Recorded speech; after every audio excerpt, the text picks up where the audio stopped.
Formula One kicks off its 2021 campaign with pre-season testing here from the Shakir circuit in Bahrain. It's the first stop also on this record-breaking 23 race calendar. 2 weeks' time, the season opens here in Bahrain before going on to Imola for the Emilia-Romagna Grand Prix. A new venue returning as well, Portugal, on the 30th of April to the 2nd of May. Spain kicks off as well the traditional European season on the second weekend of May, followed then by Monaco, the jewel in the crown. Azerbaijan, under question, but saying going ahead without fans, the first race to confirm. 11th to the 13th of June, the Canadian Grand Prix with the controversial sprint race format due to be debuted there. The French Grand Prix returns at Paul Ricard. Austria then just back to one event. The same goes for the British Grand Prix on the 18th of July. Hungary is on the last weekend of July and the first weekend of August, followed by the summer break before a triple header in Belgium, back to the Dutchland with the Netherlands Grand Prix, and Italy once again at the home of Ferrari in Monza. On the 24th to the 26th of September, we will go to Russia once again. Singapore unusually gets an October date, Japan following a week later. Then we're off stateside. The United States Grand Prix returns at the Circuit of the Americas on the 24th of October. Mexico on Halloween, the Day of the Dead celebrations, before Brazil in the first weekend of November. Australia pushed back from its season opener to the 21st streets of Jeddah for Saudi Arabia's first Grand Prix under the lights, and the season concludes where it started, in the deserts of the Gulf state, to Abu Dhabi on the 12th of December to round out a record-breaking 23-race season. The second part of the opening day of pre-season testing, it's the afternoon session, another 4 hours ahead of us.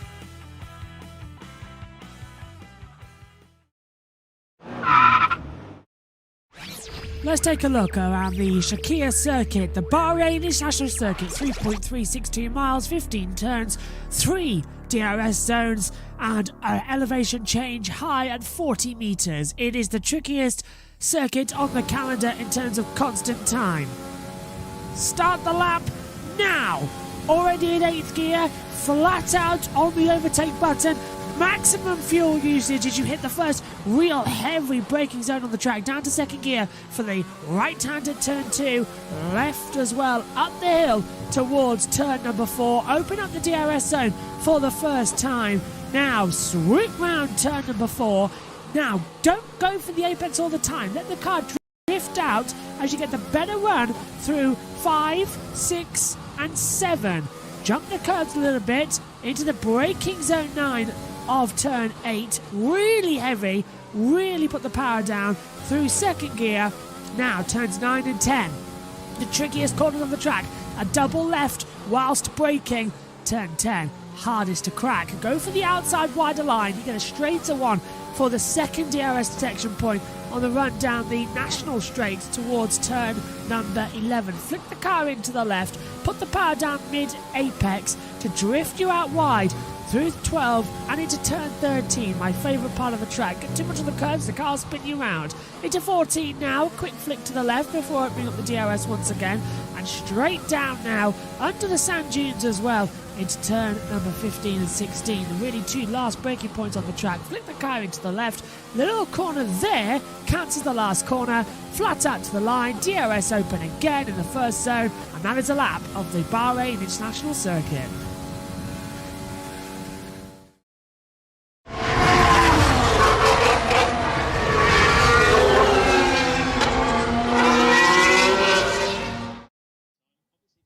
The green light is on, and the afternoon session for pre-season testing here in Bahrain is underway. Good afternoon, everybody. Thank you very much for joining me up here in the commentary box. In the session, I'll have Ian Burch joining me, Megan Burch as well, and our big guest for this afternoon, Tom Gaymore, will join me in the virtual commentary box at 2 p.m. GMT. The green light has just gone on, as you can see. 3 hours, 59 minutes and 43 seconds left. No cars in a hurry to head out to the track, though, for one very good reason. There is a massive sandstorm which has blown into the track. We talked about this a little bit this morning in the first session, and it looks like it is going to play a factor again.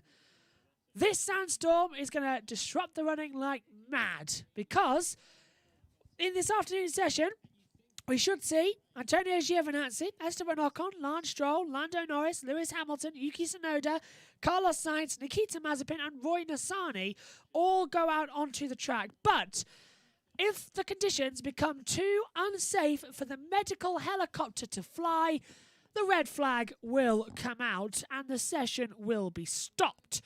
So right now, this is how it works. Just like a pre-season testing usually does, and if you watch a practice session, it's the same thing. If the red flag comes out, the clock will still count down until 4 o'clock GMT time. And let's hope we get a good session. Now, you might be able to see we've fixed our timing monitor, thankfully. So there's our times for everyone to keep an eye on. They're all there.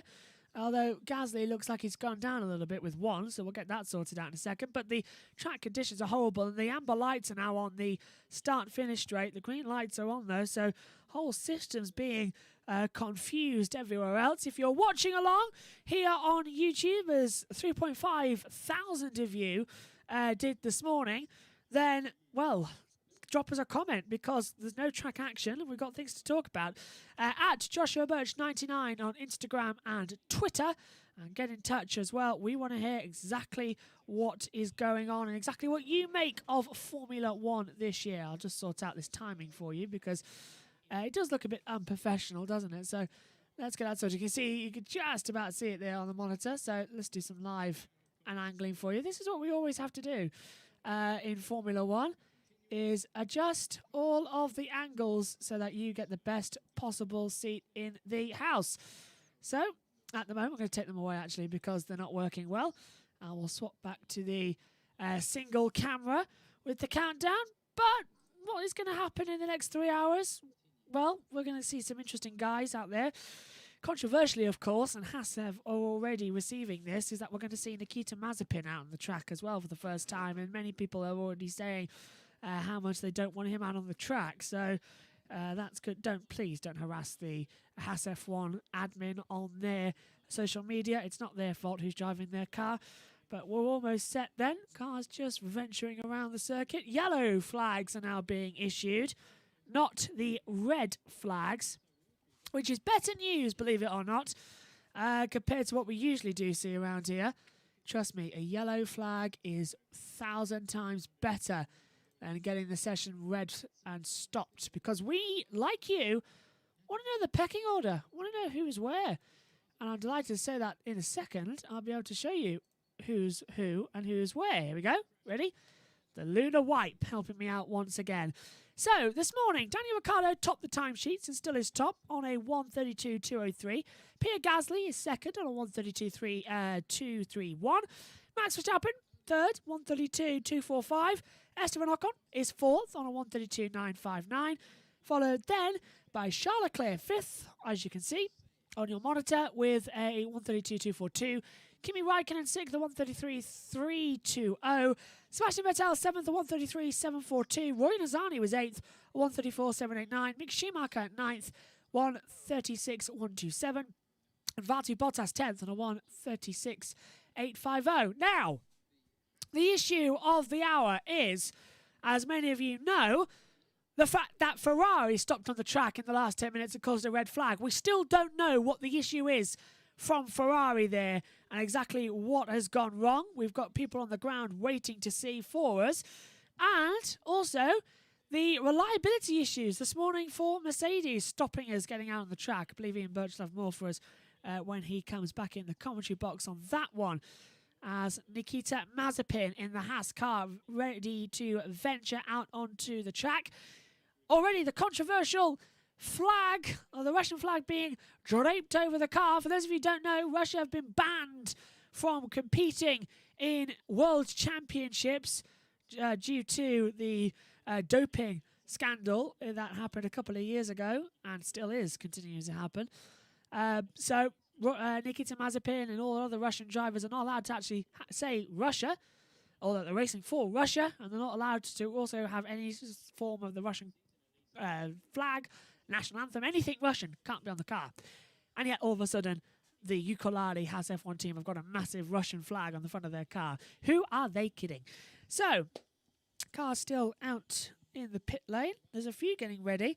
I'm almost hoping as well, as we see Lando Norris, who's in the car this afternoon, replacing Daniel Ricciardo, who was top this morning, his car's just getting ready to go out on the track. Now, Ricciardo, 1:32.203 this morning, his time set on the medium compound tyre. I understand it's the C3 tyre he used, so we'll keep an eye on that. We have got everything ready as well up in the box. And it looks like it's easing up slightly out there, which I'm delighted to say to you after what happened yesterday. However, no one in a hurry to get out on that track. I know that people are watching. Please do get in touch using the comments below. Believe me, I said to Edward Hunter, who joined me this morning in the commentary box, that going to be a long time, I think, in the afternoon with that sandstorm. We're just looking at the Bahrain circuit around, similar to what you saw on Lap Attack, the same graphic. 17.3 metre elevation change, 15 turns around this track, although turn 15 isn't really a turn, it's a slight kink that you don't even notice. As we have a car heading out the track. Oh, thank you, Esteban Ocon. Driver we were talking about a lot this morning. Ocon's heading out onto the track, and that he's blowing up.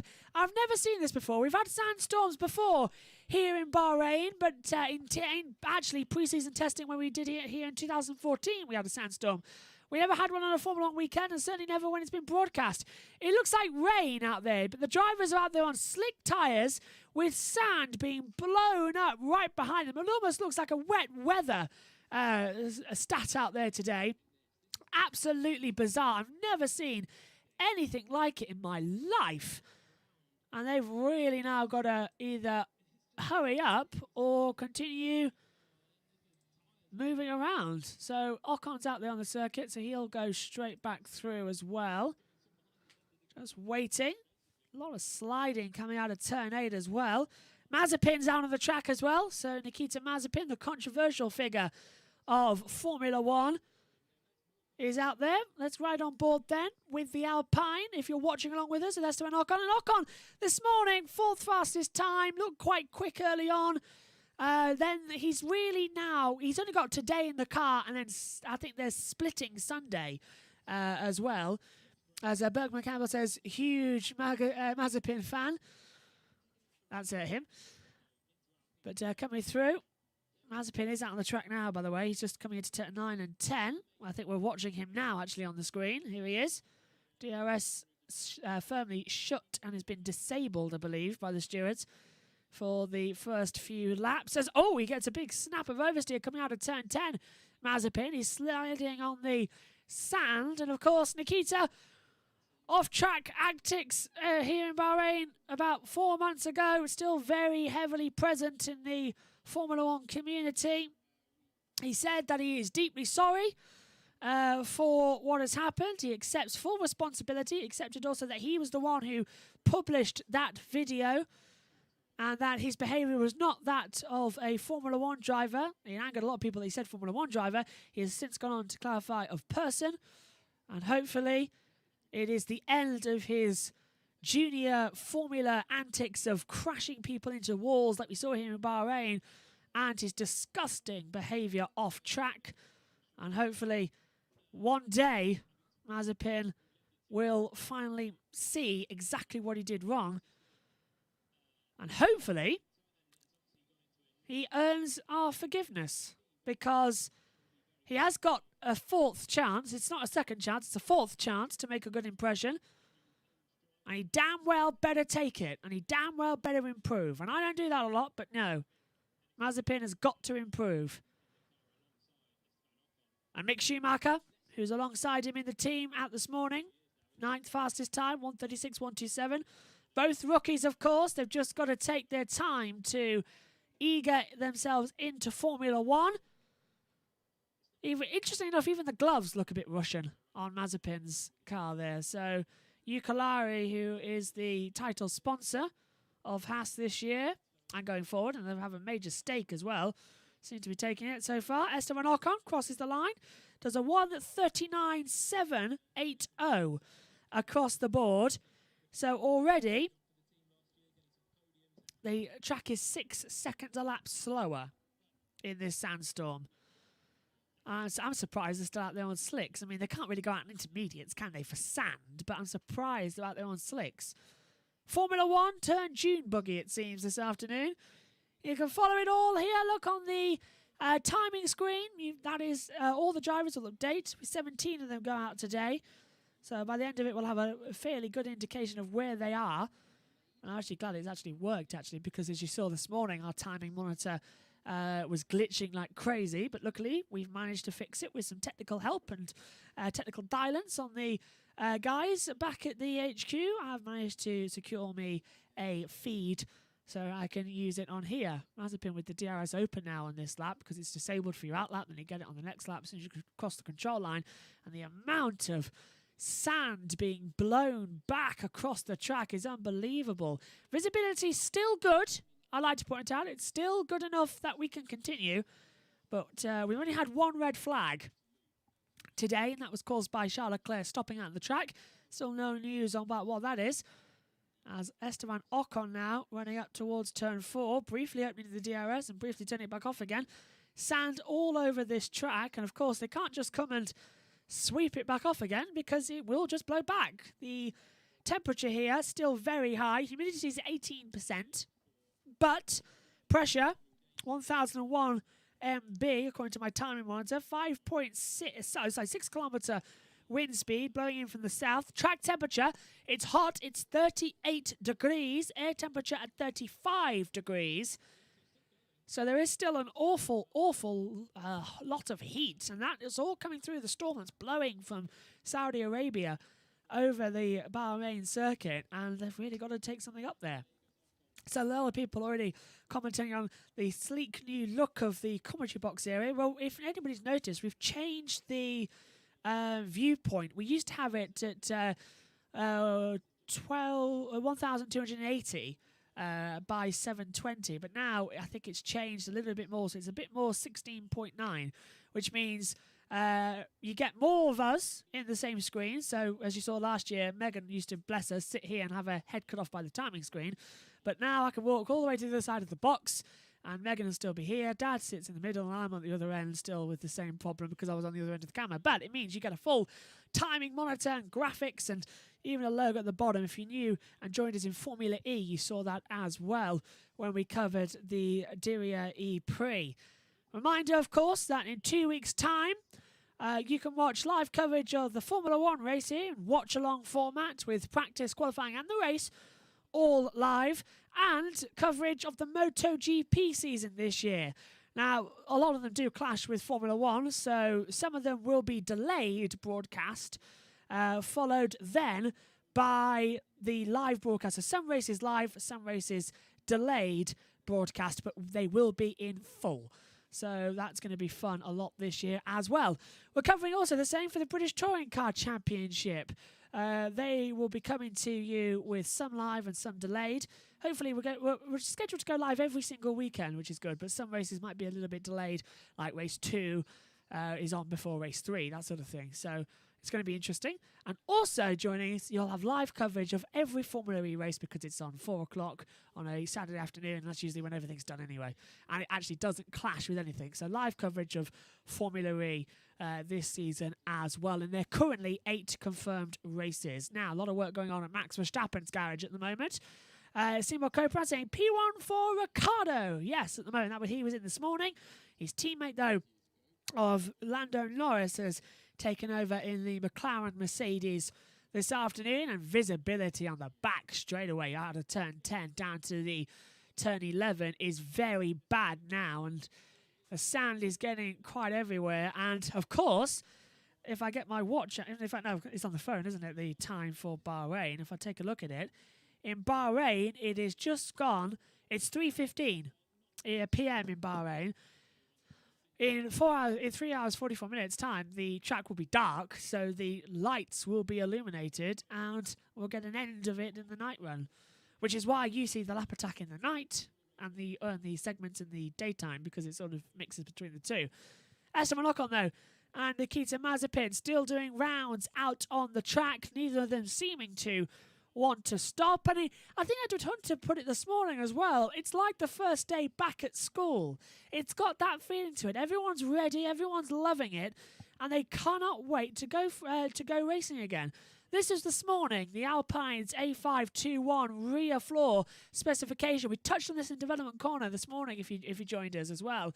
That last year, the floor stuck out a little bit more and covered about 15% more of the rear wheel. This year it's been cut back in. It's more straight line now along the two. So imagine last year it was sort of kinked out. This year it's been straightened up quite a lot as well. And there's about 3 of the FIA homologation aero devices going forward as well. Esteban has just confirmed it's sandy out there. Yep, that's coming through my ears as well. And the Twitter from the Alpine guys, it is very windy out there as well. And they've all got to take care out there and get it, well, they've got to get it, A, controlled, and B, they have to do it A-OK. So 3 hours, 43 minutes to go. 2 cars out on the track, Mazepin and Ocon. Ocon's actually catching Mazepin. Mazepin been slowing down and doing some warm-up laps over the past couple of laps that he's conducted out there. He has done... Actually, we don't know what tyre he's on, so we can't actually see how many laps Mazepin has done at the moment. We have highlighted him on the tracker to see what we can see. Although we're on board with Esteban Ocon. Is entering the battle mode that you can do on the F1 app. It's easy to locate the 2 drivers on the track. And yes, Mazepin is slower condensely every single lap compared to Ocon, even in this sandy condition. So that Alpine suiting the sandy storms at the moment. Sandy Shores, where was that? Was that the Simpsons? No, not Simpsons. Was that... I want to say that looks to be SpongeBob. If any of our American or UK viewers know, please tell me. Sandy Shores. I don't know if that was the... Was that the squirrel? Can't remember. Haskell is looking on. And now we cut back to Alpine. I nearly called them Renault. Don't call them Renault. Sergio Perez just chatting with Max Verstappen. Verstappen, who is out all day today in the Red Bull. Sergio's out tomorrow. Christian Horner joins them now. And as I said, I think Edward was pointing out this morning, I think Dad as well, Ian Burch was saying, it looks like they've got a stable relationship this year at Red Bull. They're not going to threaten to get rid of Perez. Perez is like the Ricciardo old teammate battle, so he's going to really level out Verstappen. And I think Perez has got more experience than Verstappen. Verstappen's won more races, but Perez has definitely got more experience in racing. He's done V8s, he's done V6s, and he's done loads of different formula as well. And don't forget his incredible 2012 campaign, when he nearly won in Malaysia and got several podiums as well. Mazepin, across the board, goes a 1:37.222. The fastest time this morning was a 1:32.203, so the track's still around about 5 seconds a lap slower. Ocon at the moment doesn't improve on that time, so on that lap, Mazepin went faster than the other. A reminder also, as I just stand at the back of the box, we will have Tom Gatemore on the broadcast at 2 p.m. GMT, that's UK time. Wherever you are in the world, add or subtract your numbers and you'll get the answer. And I'm looking forward very much to talking to Tom because, as I said, he's lead commentator on Eurosport's World Endurance Championship. He's commentated on Porsche Super Cup, GP2. He's done Formula 1 as well. And IndyCar and Sky F1. He's worked with Alex Jakes as well. It's going to be a real honour to have him in the commentary box as well. Tomorrow morning, Dan Wells joins me in the broadcast booth for all of the action as well. Megan and Dad will be back as well. Ian Burch will join me in the box at some point as well. And we've got really loads. And on Sunday, as I said, we've got Edward Hunter returning to the box. And Ali Quay, you'll know him there. Ali Quay is the name he uses in the BBB esports racing on Twitch, which I do urge you all to go and subscribe. And hopefully, if we can get the software working, we'll be simul broadcasting these races. So they'll be here on YouTube and they'll be on BBB as well on Twitch. So on YouTube, it'll be under Joshua Burch, motorsport journalist. On Twitch, it'll be BBB Racing as well. So sort of a cross-stream broadcast, which I'm very much looking forward to. And hopefully we can get working in the next couple of weeks. So 20 minutes gone of the session. Yuki Tsunoda, the young lad who has impressed so much in junior formula, the young Japanese driver who he himself has said is quite small. He put a funny tweet out the other day of him sat in the car with only the caption of "grow," because he was quite low down, so he has to literally his the foam seat is sort of pumping up just a little bit. But Yuki Tsunoda very, very rapidly becoming one of my favourite drivers in motorsport. And I know you shouldn't really have favourites, but come on, who doesn't like Yuki Tsunoda? He won actually here in Bahrain, I believe, in the Formula 2 race. I don't know if it was at Shakir or not, but if it was Shakir or Bahrain races when it was on the outer loop or the inner circuit, I don't know. But it's Yuki Tsunoda, fantastic driver. Let's give you some stats on him. Actually, he was born on the 11th of May 2000. Just let that sink in for a minute. He's younger than me. He's younger. I've got to that stage. He's younger than me by over 13 months. 21st of April 99. He was 13 months younger than me. I don't know. And he's already in Formula 1. The second youngest driver, Lando Norris, in 1999. I'm older than Lando Norris as well, by about 6 months. That hit home quite a lot last year when I was reading it. Mick Schumacher is exactly 30 days older than me, because he was born on the 22nd of March. I was born on the 21st of April. And looking down that as well, Nikita Mazepin, his teammate, he is actually the elder of the team. He was born 20 days before Mick Schumacher. But yeah, looking at it, we have a driver born in 2000 on the Formula 1 grid. I don't. It's weird. It's 20 years ago this year since Murray Walker hung up his microphone. And that still gets me as well. Cars on the track still, only Ocon and Mazepin. Everyone else not going out. I'm surprised at Mercedes not going out, even though it's a sandstorm. I'm surprised after they lost quite a lot of running this morning. And they're now doing a segment on Nikita Mazepin. Is the F1 TV feed in front of me. And I think they really are trying to ram home the viewership, aren't they? As well, with the controversial stuff that Mazepin did. But yep, that's what's happening on the monitor in front of me. I'm not going to talk about it much more. I'm going to talk about, however, how we are due to have the press conferences this afternoon. And during the lunch break, we had Lando Norris, Sergio Perez and Carlos Sainz in, Fernando Alonso, Pierre Gasly and Daniel Ricciardo. And just finished, actually, Christian Horner, Andreas Seidel and Toto Wolff. They were in the press conference this afternoon as well. And they said some quite interesting things, which I'm not allowed to talk about because of the media block for televising written media's press conferences. We can't talk about what they said until tomorrow morning. And you were all brought in to stop broadcasters talking about it before the newspapers get a chance to broadcast it, which I think is fair, personally. But we're a small YouTube channel. We're having fun with some fellow F1 fans. It's very bizarre. But still, there's the rules. Mazepin, as I said, 22 years old. That's not right. If he was born in 1999, he's the 2nd of March. He's not 22. Wait a minute. Yes, he is. I'm forgetting my own age. It's March the 12th, Josh, not February the 12th. See, this is what happens when we have testing when it's supposed to be a Grand Prix, because a year ago today, practice was supposed to start for the Australian Grand Prix. And now, a year later, we're doing pre-season testing, waiting to the end of March for a record-breaking 23-race calendar. Unbelievable. It was 161 days last year in total, from Austria to Abu Dhabi. 161 days to complete 17 races. That is an incredibly grueling schedule. And I can't believe already how quick this season's come around. It's only been really 2 months off, let's be honest. It's been 2 months off, pushing 3. And now they're back at it, back racing. And it's very bizarre, because it doesn't feel like it. And that is never a good sight to see, because out of the garage for the Mercedes-AMG Petronas team, they've got the covers out, and the garage at Mercedes blocked off. We can't see.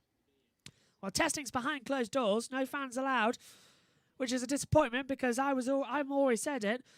if you can go to a Formula One event, don't bother going to the races. Go to pre-season testing. You see the cars out more on the track, and you get way more access. You get to go in the pit lane, you get to go in the paddock, you get to go into the drivers and talk to them as well. It's way more open than a normal than a normal race weekend. So go to pre-season testing. I did it 2019, and I enjoyed every single second of it. I cannot wait to get back to a racetrack. Hopefully this year. Now, I was vaccinated yesterday against COVID.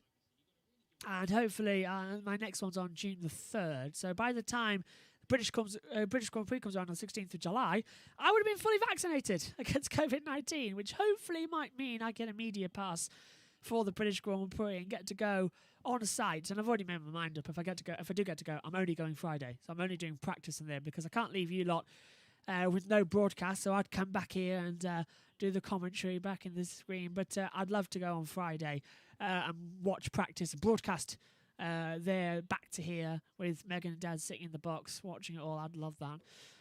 Sandstorm getting worse out there. Sonoda has come back into the pit lane. It's now blowing leaves into the pit lane as well, so it's all sort of rubbish on the track.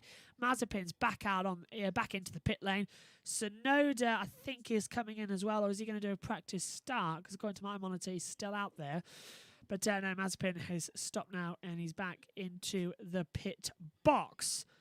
Not a lot of action here this afternoon, for the end of day one. 3 hours, 33 minutes to go. Sorry, I just hearing some team radio in my ears. Mazepin also saying it is very, very, very dirty and dusty out there as well. But it looks like we're going to get some more running, though, because Max Verstappen has strapped himself into the Red Bull and looks to head out onto the circuit. Sergio Perez gets his go in the car tomorrow, and then they'll split the duties on the last day. Mercedes deciding to split them on every single day. So it is Hamilton in the afternoon, Bottas in the morning. Bottas, though, getting very little running this morning, only completing, I think, 15 laps before having to come in with that red flag of Charles Leclerc, an issue with the reliability this morning, is all Mercedes are saying so far. We're digging deeper onto why, and the visibility out there is getting very, very bad. Wind is at 23.8 kilometres now. It's blowing from the south as well. 23.8 now, so it has rocked up from the start of the session. Remember, it was at 6. Now it's rocked up to 23.8, and it is blowing sand all over. And if visibility gets too much, the red flag will come out. And it's not unusual to lose a day of testing or even an afternoon of testing, because if you remember a couple of years ago, the Beast from the East cancelled the first day of pre-season testing for F1, and we had only, in those days it was 8 days, wasn't it? So we only lost a day, but we had 7 days in those. But 2018, 7 days. 2019, it was 8 days of testing, 4 days each. 2020, it became 3 days across 2 weeks at the same track. And this year, it's just 3 days now here at Bahrain, as Yuki Tsunoda went to brake into turn 1, and a massive shower of sparks from underneath the car spat out as well. I can only think he's run over something on the track. It's still sparking as he comes up the hill towards turn 4. Looking good at the exit. 90, 100 miles an hour now. Drop down the hill. Keeping in 5th gear as you battle downhill. And Tsunoda looking quite good at the moment. Jenny Gow tweeted, "Not ideal conditions for testing." Absolutely, it is not ideal conditions out there. It is horrific at the moment. Ian Burch due to join me in the commentary box shortly for the session. Hopefully, I think it's the first. Oh, look, I've done what he did this morning and knock off your sound guard. That's never a good idea. As I repair the sound guard. Yeah, we're doing like an hour for me. An hour for me now. Dad comes in for another 2, and then 2 o'clock, Tom Gaymore will be on the broadcast, and Megan also joins us this afternoon at, I think, 3 o'clock to take us through the last hour of running. That is, of course, unless the red flag comes out and says, "That's it, session stopped. Good night, Vienna." I'm going to take my glasses off for a second, actually, as my eyes readjust and have a quick swig of water, as Tsunoda comes across the line there to set his first time of the session. He's running P12 at the moment, Sonoda, 1:37.508. And now the visibility on the start-finish straight is completely unbearable. You can't see a thing. And it's actually, honestly, it's actually hurting my eyes because it's just like it's a yellow haze all across the screen with that sound. And it really does mess with your eyes. So how these commentators on F1 TV, I think it's Jolie and Palmer at the moment and Alex Jakes are doing, top notch to you guys as well. Let's have a quick swig of water. Stay hydrated, kids. It is especially important to stay hydrated during the coronavirus pandemic, and that is just impossible. I wish I could show you. In fact, I'm going to tweet a picture. Everybody knows I like doing this as well, about how bad the visibility is out there. That's not a really great picture, unfortunately. I'll show you in a second when the car comes around. Verstappen starts at time. Sonoda in the back half of the track. It's about as bad. There we go. It's about as bad out there now as. See, the camera doesn't pick it up, does it, very well? The start-finish line does. It's about as bad out there as a normal wet session. That's what it's like out there. And Verstappen's heading out. Clouds coming over as well, which is unusual. It won't be a rainstorm, although we've had that before. It's going to be a sandstorm blowing in and the darkness looming over. The track lights might have to come on, though, if visibility becomes that bad. And then, of course, you get the problem is it's going to light up the sand. Sand, of course, has glass particles in it. That's how glass is made. And there's a perfect example of how bad it is out there on the track right now. So, try and get that picture and send it over to you on the Twitter at Joshua Burch 99. Sent an image this morning actually about how the on-air light looked in the commentary box. Sparks flying from the back of Max Verstappen's car as he comes out of turn 13 down the back straightaway. Lovely front wing on this Red Bull car this year. It looked the same when we were talking about it in development corner, but looking at it closely, they have changed it ever so slightly with a nice little notch, and that is a perfect example of how bad it is out there. So at Joshua Burch 99, I will go now and tweet that, and this is abysmal out there. I wonder if they're going to stop it. Giovinazzi is coming out on the track now. Verstappen apparently still sitting there. Martin Brundle's down on trackside. Finally, though, we heard Martin Brundle and Alex Jakes together. Been waiting for that for quite a while, but we're broadcasting, so can't hear it on the monitor.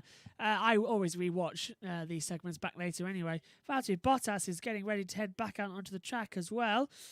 And interesting enough as well, I want to know, Rich Energy has been in the news as well, trying to come back with Formula One, but I don't know where or what team they're investing in because we've seen nothing so far. Rumour is it's going to be the Williams team they've got a major stake in, but nothing at the moment. Seeing it out there. So, yeah, Hazel Southwell tweeted this morning, congratulations in advance to every admin who at 7:02 tagged something F1 resting. It will be me. She said, well, it's F1 testing as well.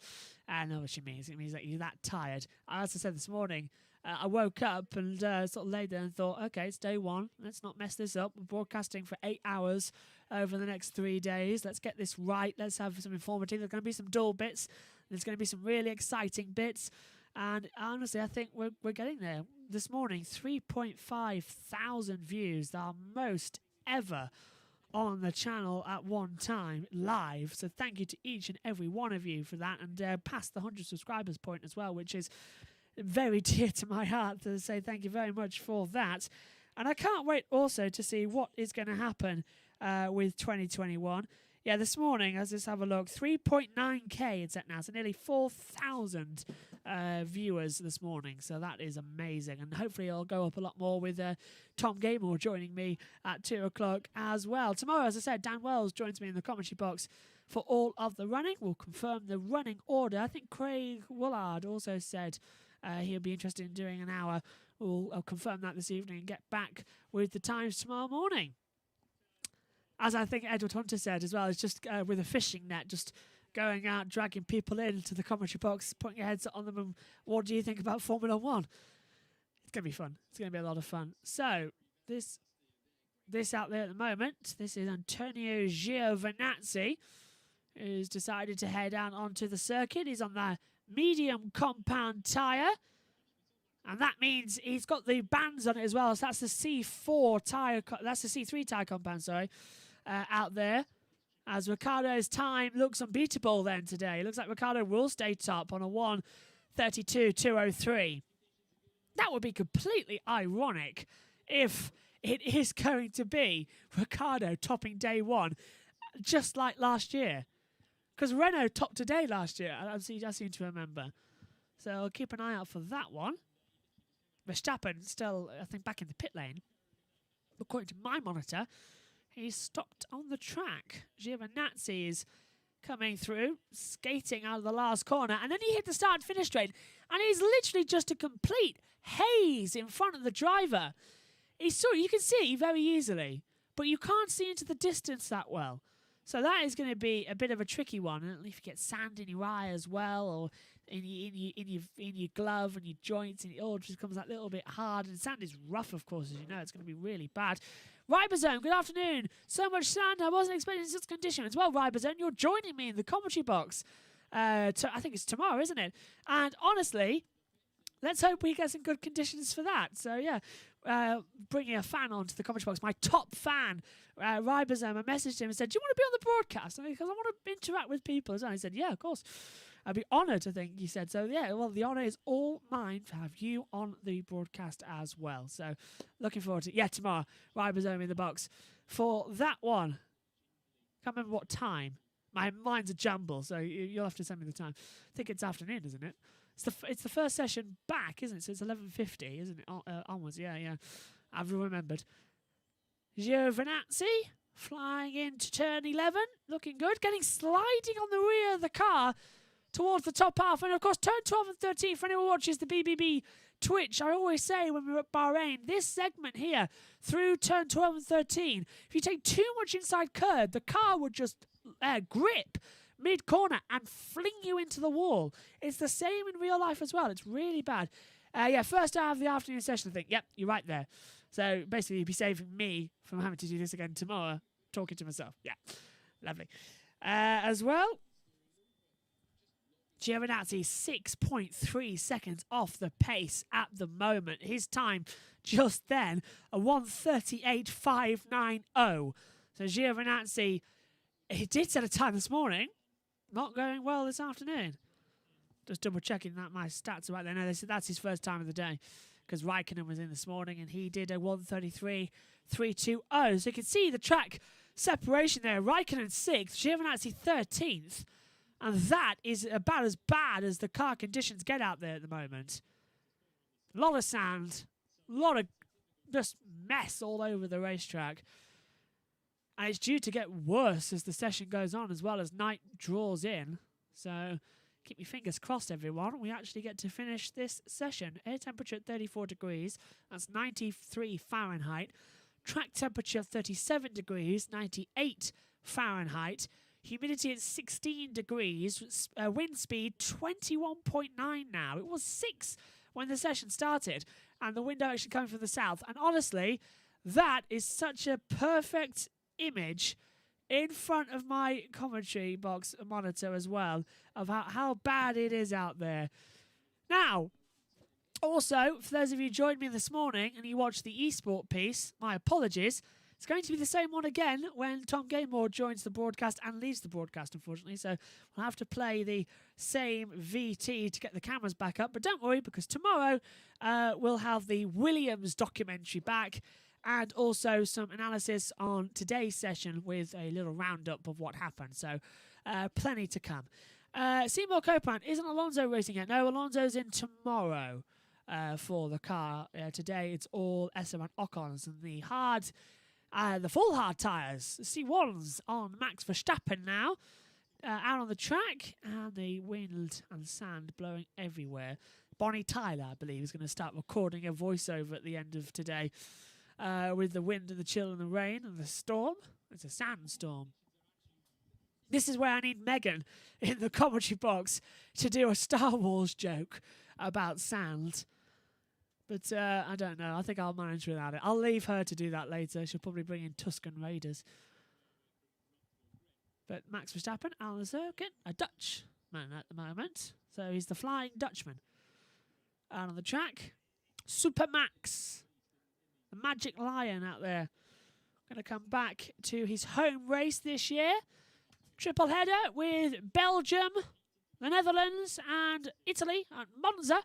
2 races again at Italy this year. 1 at San Marino, that's the Imola, and 1 at Monza. But it's actually the second round of the season is at Imola, and it's a very complicated title. The Made in Italy Emilia Romagna Grand Prix. God knows what the hashtag's going to be. Because if you notice, well, we put the hashtag on the broadcast so you know what race you're watching, so you're not watching a repeat. So, you see all this? It's going to be way over there. And the yellow flags have to be at the bottom somewhere. I hope it's just Imola Grand Prix. I really do, like it was last year. It made it easier. But yeah, the photographers out there, I really do feel for the photographers this year because they're not allowed into the paddock. They've got a media pass, a permanent pass as well, but they're not allowed into the paddock. Only one photographer per team are allowed in. Fernando Alonso says he doesn't expect any issues driving and testing just 4 weeks after suffering a broken upper jaw in a cycling accident. That's just come to us from @Andrew Benson F1. He's the BBC F1 head of the media department as well. He writes and he does the commentary as well. Jos the Boss Verstappen, Formula 1 driver from 1994 at Benetton until 2003 with, I think, Minardi he ended his career with, didn't he? Jordan. Someone's just whispering Jaguar. He never raced for Jaguar. That was Clean that year. Clean and Webber, wasn't it? No, in 03? No, Webber. Where was Webber in 03? Was he still at Minardi? See, it's all complicated, isn't it? You go that far back. It was nearly 20 years ago. Carlos Sainz taken over from Charles Leclerc, gets his first seat in the 2021 Ferrari, making the move over from a top team of McLaren to what is officially a middle-class team at Ferrari. Ferrari, last season, if I take a look at my notes, just to confirm I'm not making a make a fool of myself, yep, 6th. Outside the midfield team, 6th on 131 points, Ferrari last year. Their lowest position in the garages in decades. Unbelievable. Really is unbelievable. And Mercedes getting ready to send Lewis Hamilton out onto the track. They've removed the screens that were banned but somehow have come back. They've removed the screens and they are just putting in the new steering wheel and setting up the pedals. And they've put the number 44 on the car, which at testing is literally just a little plank that they just put on. They're just a removable panel. Unscrew it, take off Valtteri's number, put on Lewis's. Jobs are good. Because same thing in the same car, so it's easy to change over. But they're just getting ready for him to go in. I think he's sat at the back of the garage now waiting to put his helmet on the track at the moment. And at the moment, Yuki Tsunoda back out on the track for AlphaTauri. And hopefully soon, as I said, I'll be joined in the commentary box for an hour before Tom Gaymore joins me from 2 o'clock. Red Bull getting out of the way there as Verstappen kicks up so much sand on that track. Many people saying, why are we testing in Bahrain? Why are we not at Barcelona? Well, 2 things. 1, we were originally supposed to be at Barcelona. We should have been at Barcelona 2 weeks ago for testing, last week of February. However, Australia got cancelled or moved to later on in the year. That was supposed to be this weekend. This should have been the opening weekend of the year. But COVID's still not great in Melbourne. They've moved it over to November. So Bahrain became the first race. They didn't want to move the date because they sold tickets. So the Bahrain date stays the same as the 26th, 27th and 28th of March. However, testing moved.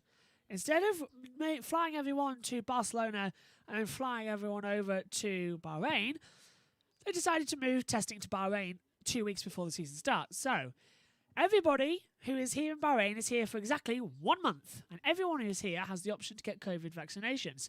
70% of the teams and personnel, I think, have accepted that now. So you'll get they got the first jab on the 3rd and the second jab on the 29th, the day after the first race when they're all due to leave. So it all works out.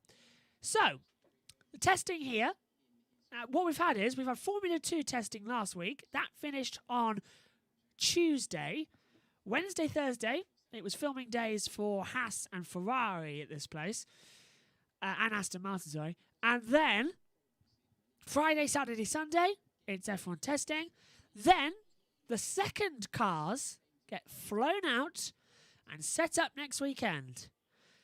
Then we wait 5 days and then we go racing for practice 1, 2, 3, qualifying and the race. That's how it works. 2 weeks' time. This is Nikita Mazepin into turn 10, locking up the inside front left, able to make the apex though.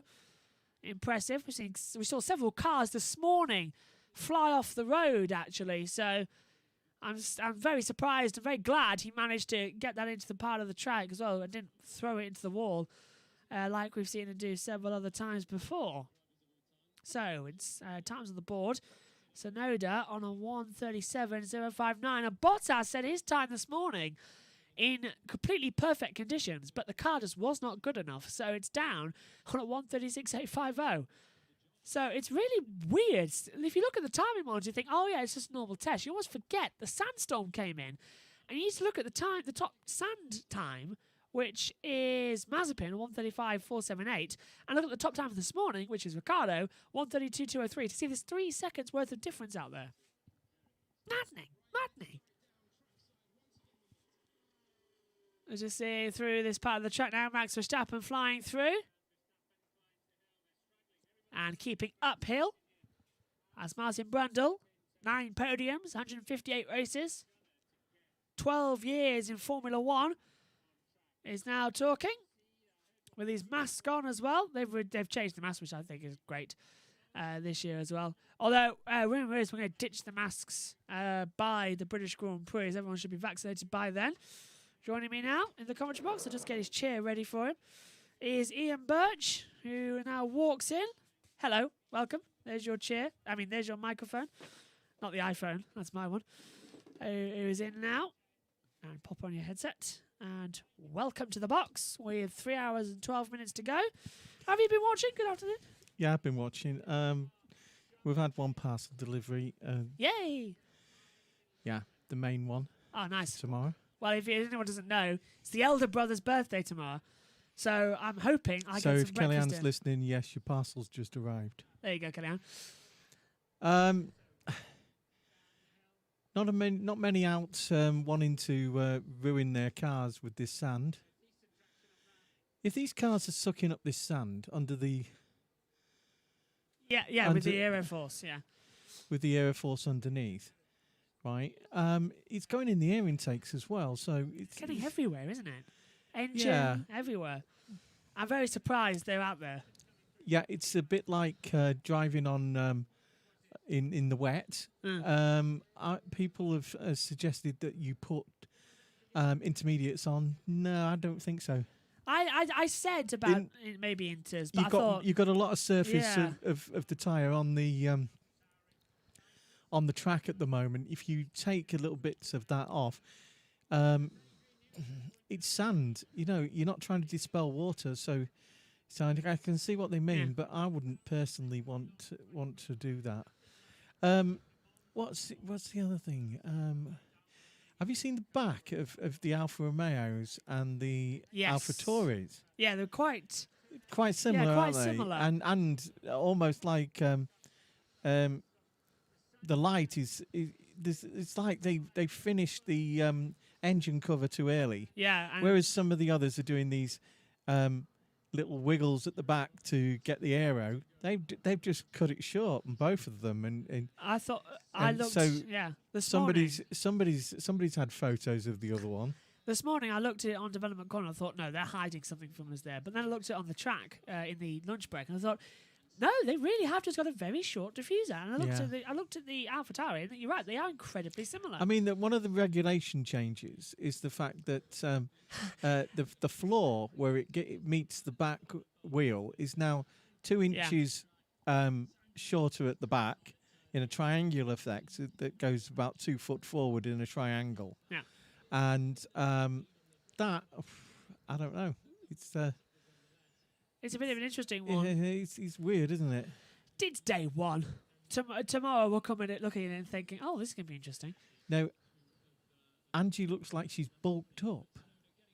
Yeah, Angie's there. Very fit, former athlete. Lewis's right-hand girl.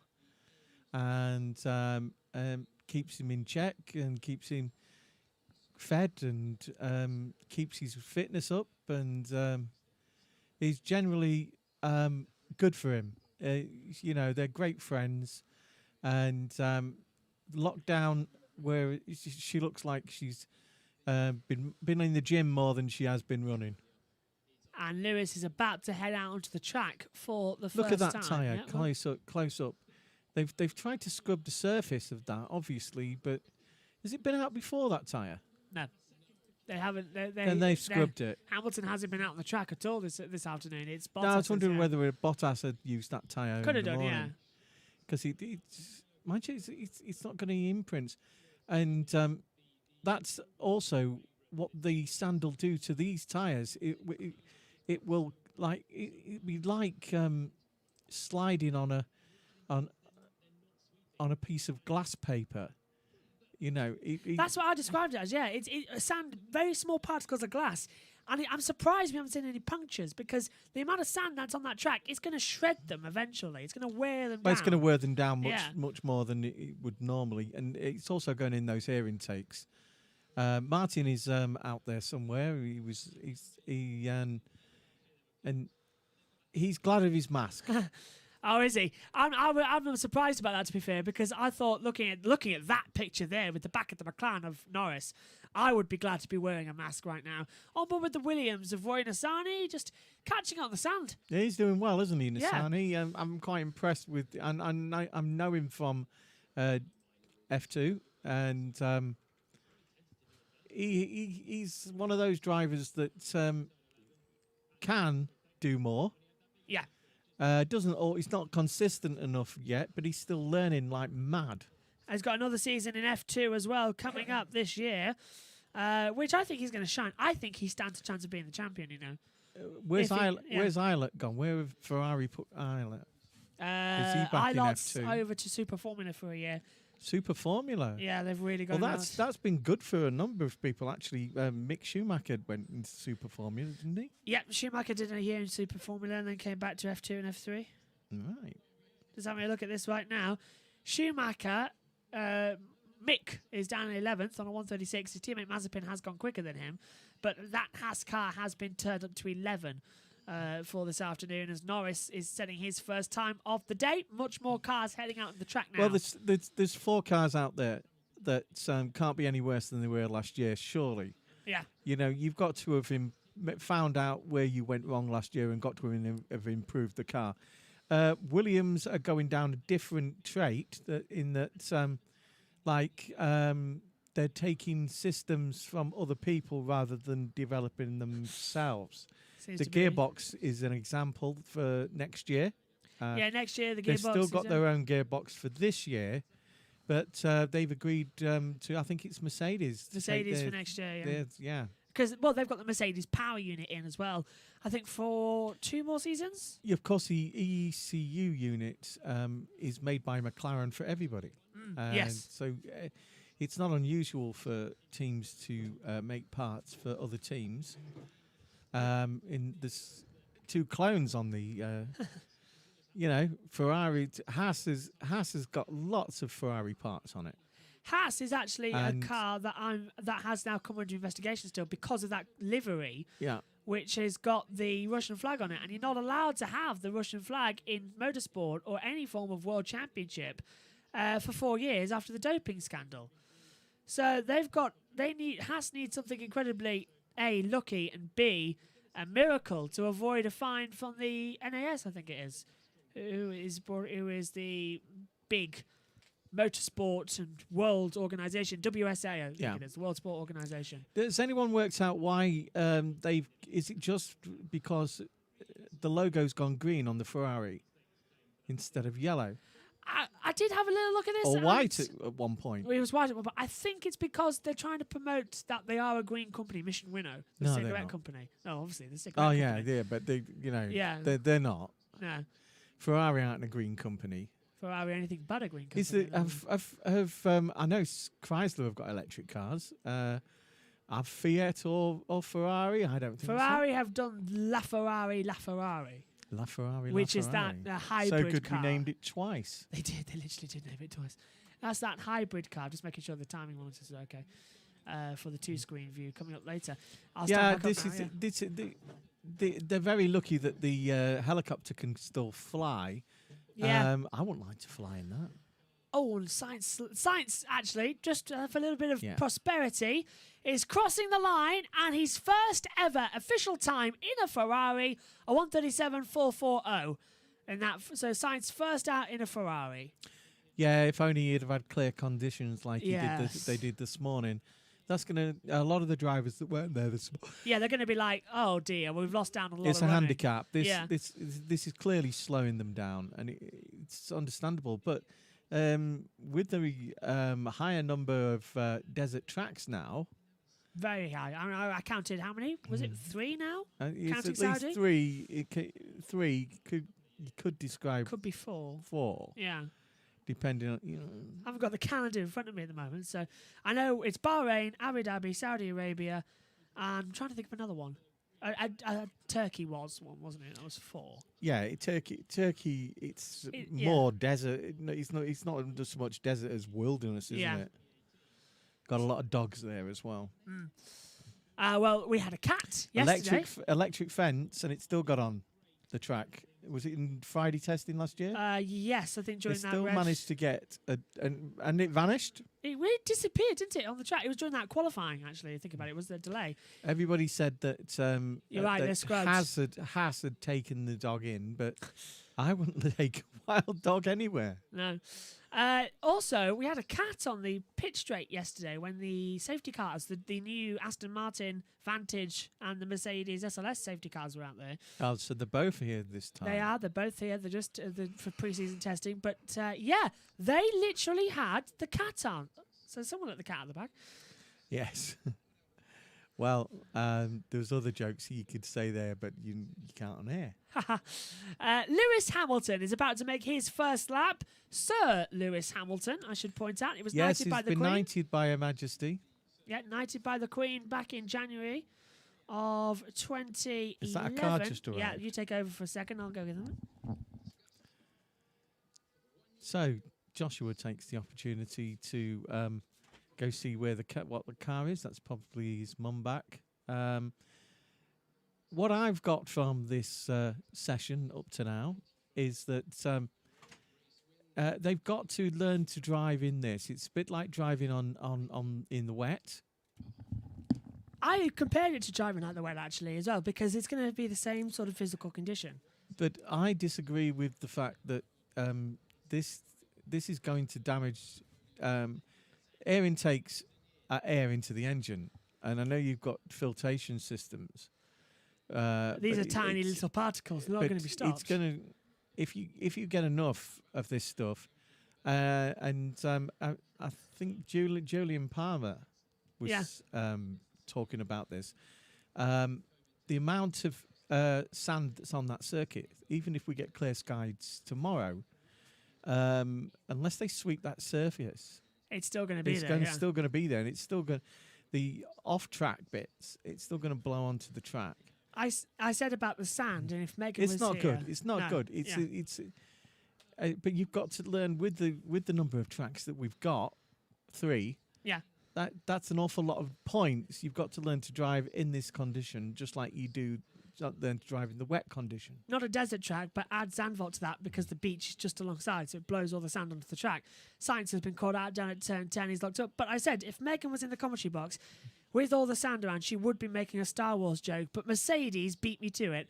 At 12:17 GMT, they put out, "We hate sand. It's coarse and rough and irritating. It gets everywhere," which is exactly what Hayden Christensen said as Anakin Skywalker. So Mercedes, I think, are winning the championship there. We're an hour down in the afternoon session for pre-season testing day 1. Another 3 hours to come, and another 8 tomorrow, and another 8 on Sunday. I think by the end of this, I'm going to have to need a big lie down. And someone's just going to have to, like you saw episodes of Cheers once, or someone says you got hiccups. So I'm going to have to lay down. Someone's going to have to pour water into my mouth because just so that I can just get it cooled down a little bit. You mean apple juice? No, this is water. You got no apple juice left? I couldn't find it. So I just put some water in, but I didn't want to risk it with just having the COVID jab.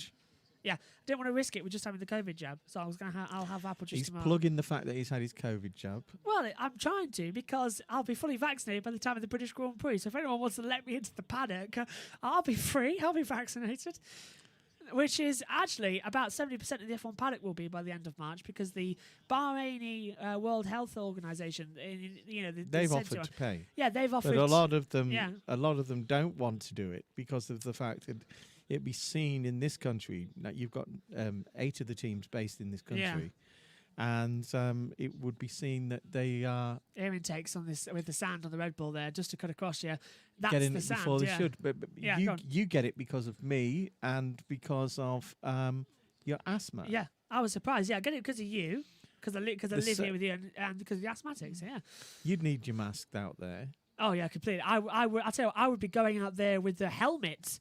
Instead to keep it out of my eyes, like Mad Max, I'll be going out there with cloth over your face, big goggles and everything. There's no way to describe Mr. Verstappen. Mad Max. He is Mad Max, isn't he? To be fair, he is quite mad. Yeah.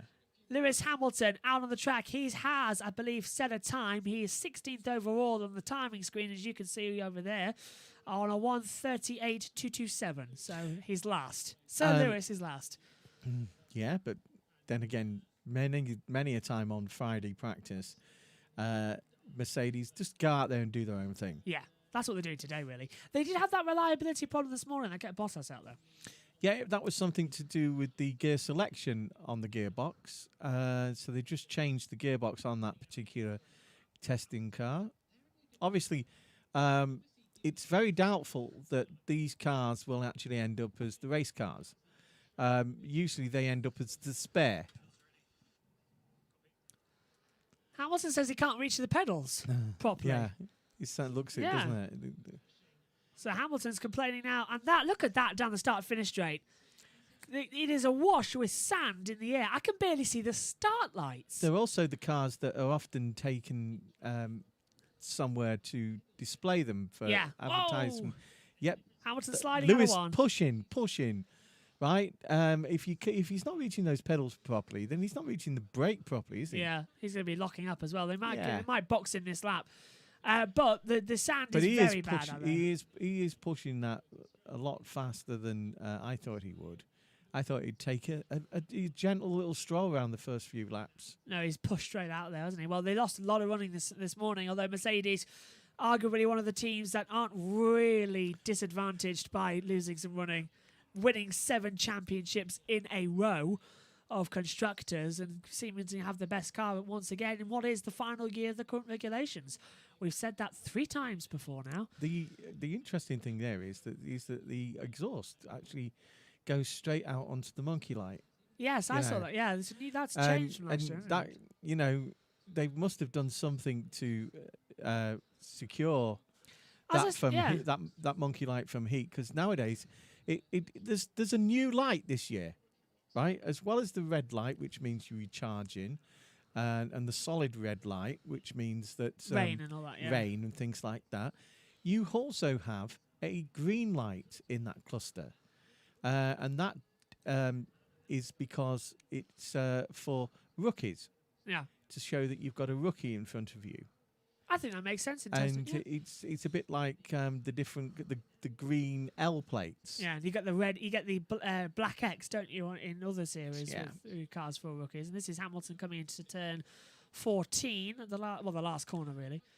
Strange thing is that there's only 20 of them, and you'd think that they would know who's a rookie. Yes, without only 20. Having a light, a light to distinguish it. But then again, if you're coming up on the back of it, it's quite hard to tell which car it is. Yeah. Unless it's a Ferrari, which is bright red. Because everyone's back at the car looks either black or blue. Some people have described, Martin's described the fact that the livery of the Mercedes makes it look wider than the other cars. And I would say yes. And the other car that looks like that is its sister car. The Aston Martin with its green livery. Looks a bit, they've kept the same thing, haven't they? Light racing green. It looks more like a minty colour, doesn't it? Like getting a choc chip. I mean, As we were saying this morning, apparently it is based on an Aston Martin that they had DB4. Yeah, the DB4, which was often in that livery. Not that that was their last entry before the DB4, before coming back in with Le Mans and that lot properly. In early 80s, I believe it was, wasn't it? Because the DB4 raced, and I think the DB5. Someone was saying on the chat earlier about the dark coloured cars are faster because the matte coloured of it, yeah, the matte effect, and you said about the matte effect. But 2/10. Yeah. There is another thing is that big slide from Hamilton, leaving some 11s down at turn Aston 1. Martin last year when they were whatever they were called last year, Racing Point. And Mercedes and Ferrari, right? And not Red Bull, Alpha Tauri, all had sensor problems caused by overheating. With the engine, the engine cover was sort of boiling it, wasn't it? It's science. It's basic science. It's to do with science, isn't it? The insulator, it was black, so it's heating up a hell of a lot more than it would do if it's white. In the hotter countries, you expect it to be white. Most of the buildings in around this circuit are white or yellow. All of them coming into the airport, they're all the same colour as the sand. That's something I saw on Kim Lyons. It reflects the heat, podcast. Doesn't it? Yeah. So the temperature here today is about 36 degrees. Hotter than it would be over the weekend because that's the sandstorm. Everyone says, "Oh, sandstorms, they're really cold." No, they're really hot. The sandstorms are hot. It's an insulator, isn't it? Yeah. And when you've had the session before was the land was being heated up. It's just like being warm in bed, isn't it? Yeah. Have a fan on you or something. You could be cold. Yeah, we always have a fan. I've turned it off. I've turned it off. What, your fan? Yeah, I find out I wake up anyway with a sore throat anyway, so. Yeah, I have to. I have a bottle of water. I do. Next to the bed, so that because it does dry your mouth. But I'll tell you what, just a little another thing about the COVID jab. Circulates the air, you see. So that's you don't have to have it pointing at you. You can point it towards the door or something, or towards the window, and it will circulate the air. I never realised how bad I am sleeping on the other side. Because I couldn't sleep on my arm. Jab. Yeah, I never realised how bad I was. It's on about his jab again. No, but seriously, I ended up just lying on my back because I thought I can't get comfortable on the right side because I sleep on the left. It's easier that way. Or for me personally. Riveting conversation because cars are sliding around on the dust. Ribosome says, I don't think Bottas pushed the car this morning. Maybe Mercedes just wanted to know that everything is okay. Isn't the sandstorm damaging the cars? Yeah, that's what I said. Yeah. That was from Ribosome too. Yes. I agree with him. Look at the Red Bull have come in because they, I agree with that comment, front, definitely. That's what the point I was trying to make, because I know you have filters in the air intakes and things like that. But if you get too much sand in, you're going to get them blocked, and that is too much sand. I'm surprised they haven't actually red flagged and stopped them from running, but it's a test, so it's not like a practice session. Who was it earlier on? I think it was Alex said about the fact that he'd never seen an effect like you get when it's raining with sand before. Yeah, I said something similar, so I'm glad to see Alex Jakes thinks along the same lines. Yeah, Alex was saying that look at the fumes of it looked just like a plume of water, but it was a plume of sand coming out the back of the car. We have had sandstorms here in Bahrain before. Testing in 2013 and 2014 was affected, and coincidentally we've come back and it's the same thing. But it's never been this bad. It's only because of that sandstorm being blown in from and that was something flying off the back of the Ferrari of Carlos Sainz. Did you see that? Something small and black flew off the back of the Ferrari. And it almost looked like a bird hit the rear wing. Yeah, it could easily Yeah. have been something like that because they'd be disorientated in this. It flicked off towards the pit wall, whatever it was. Mercedes going back in and just those pedals. Yeah, they've got to get him back out there driving okay. And at the moment, they've got to clean that car up as well. Hoovers will be out a lot tonight. Because the problem is, as you say, the sand, you've got the filters, but the airbox, it's wide open to cool the engine. It is going to be sand city. It's going to be sand castles in the engine. And that's going to get into all the electronics. I'm surprised it hasn't bogged the engines down. I'm surprised we've not seen somebody yet stop because they've got sand in the system. I mean, it's easy to get into the fuel pump as well. I mean, it's not as we've seen with Grosjean in his accident here in Bahrain, the caps can come open quite easily. It's only a little latch that stops it. Many of you will have noticed that how wide the TV monitor is that they put on the car. Now, there's now two. One often gives the data, and the other one gives what's going on the track. You can control it yourself now with the remote of what you see, and the Halo has allowed them to do this. Before it just hooked on to the area where the transponder is, but now they just rest on that Halo. They make a little V shape, and you have them either side, and you get much more information. And the more information a driver can get while he's sat in that car waiting to go out, the better. Yeah, and I think it's something as well. As you say, with the two screen, it allows them to choose the onboards the drivers want to see. So, say you want to look at your teammate, or look at, say, Vettel wants to look at Hamilton and see where he's making mistakes. It revolutionised it because you start to think to yourself as a driver, "Oh, I can do that. That's easy. Why haven't I been doing that before?" Yeah, that's in any sport. It's worth watching the thing back. Yeah, I mean, I'm going to spend tonight the first couple of hours because this year, as well, we're only covering the sessions. We'll do on the weekends. We'll do a Thursday show, brought that out live, and then we'll do all the practice sessions and then end it with the race. Well, the practice sessions are only an hour now. Yeah, so we're not going to do. There's no point in doing a Friday practice review or Saturday practice review because there isn't any point. So there's a lot more time now this year for me to go back and watch through them all. I think that the situation with the if it's going to be just an hour. Yeah. Right, there has been you're going to lose an awful lot of test sessions, especially places like Spa and Silverstone, where you often have rain.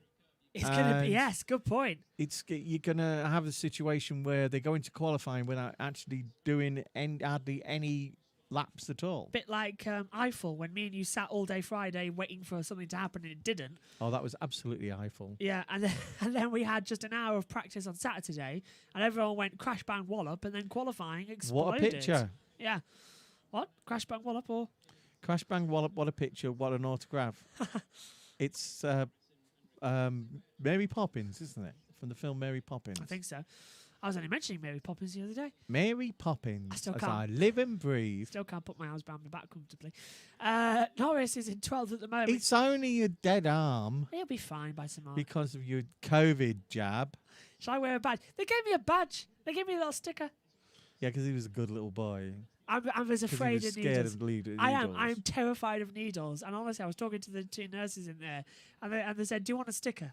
Do you want a sticker?" I said, "Yeah, go on, I'll have a sticker." Yeah, just get the nurses to talk to you. That's what I did, and then yeah. you don't realise that one of them has actually done it. Yeah.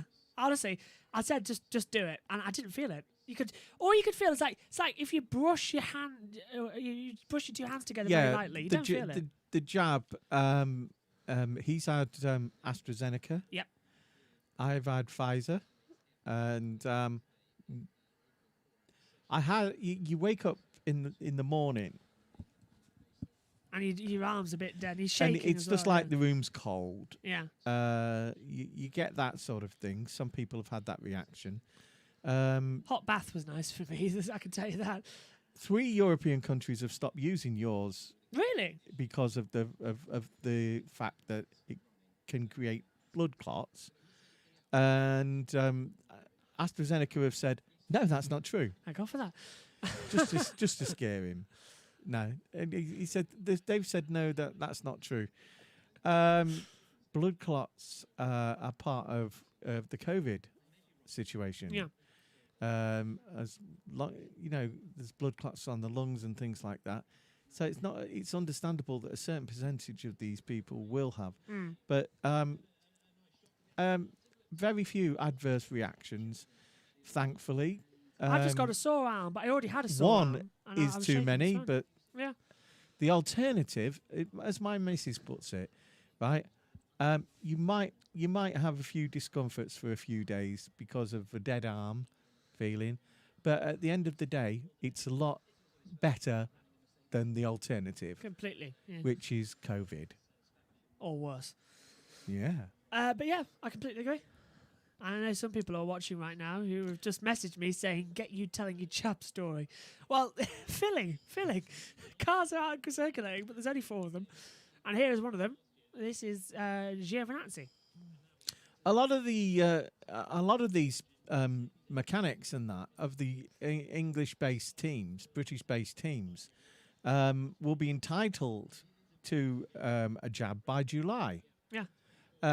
Because of the fact that they live in this country. It's that's the that and is, as you said that is it Bahrain have offered to pay do it all, for it, but Formula One are reluctant to do that. Just Perez is looking. He's looking at the Mercedes garage to see what he can see. I hear that he has a similar relationship with Max as to say Danny Rick had, that they get on like a house on fire. Which is strange because I would say Max doesn't like people that have a challenge to him. He's more guarded about everything than. He had so much stake over control in the car, and I don't think he's going to have that this year because Perez, as I said in the beginning, Perez deserves this chance in a championship-winning car. McLaren went nowhere in championship 2013. winning. Yeah. Well, it is. I think Red Bull could win the championship. I generally do. They just need to. I think Aston will be pushing them further. Oh, completely. Yeah. I think the problem is Red Bull. And I hope Ferrari's total redesign of their engine will help. Their aero package improved them at the back of the last season. So an improvement in the engine. Yeah. We want Lewis to win. We want Lando to win. We want George to win. Because we're British, and we've lost another person. But at the end of the day, we do want an exciting race. We don't want... And Lewis loves to win when he's challenged. He hates it. He says always, doesn't he? It's boring, that one. Yeah, when he goes out in front from the start and the concentration needed. Oh. I mean, he's a professional. He will do that, but...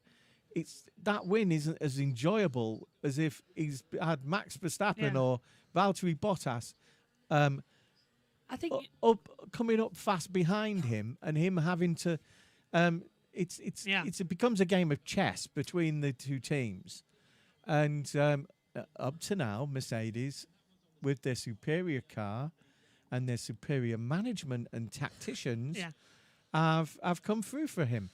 But I think it will be a bit leveler this year. I think Ferrari, from what we've seen already, their total they basically turned around and said, this engine unit, this powertrain is useless. Throw it away. Totally redesign it because we're being embarrassed. See what you can do better.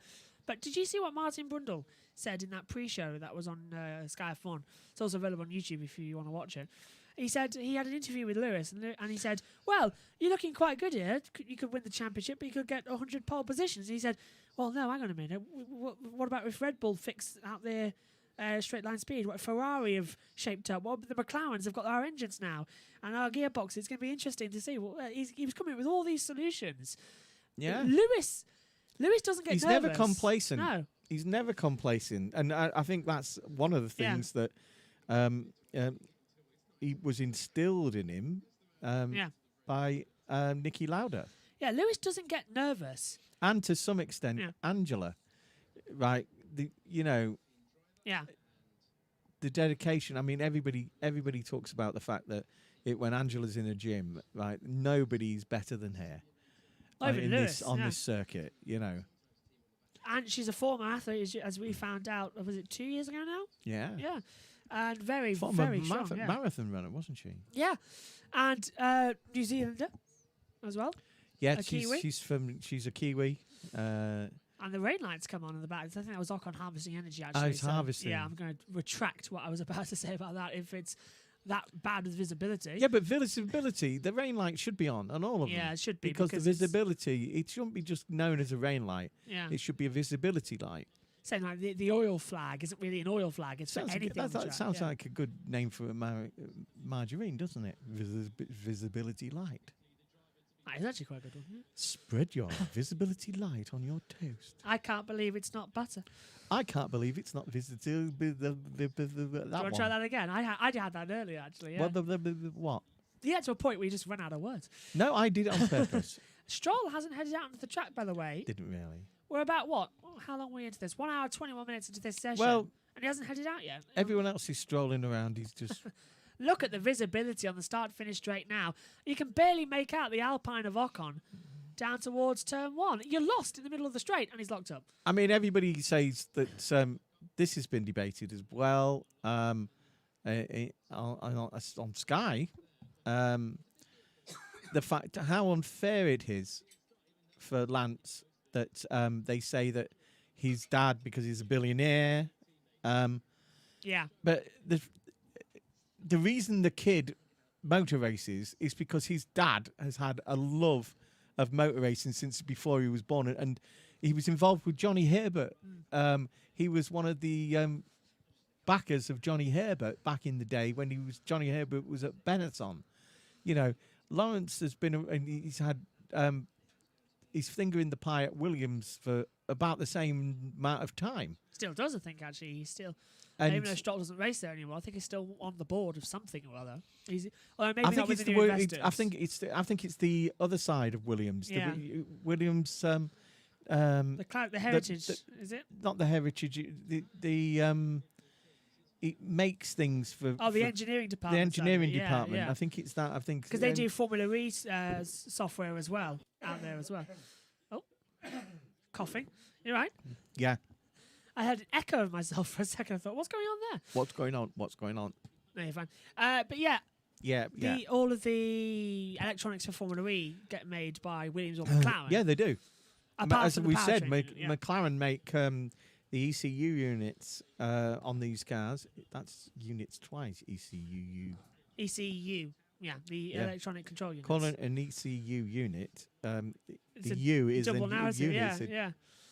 Sainz is 3/10 quicker than his own time that he's done today, but he's still 3/10 off of Ricciardo's time. So there you go. Ocon's really pacing it. He's really going for it.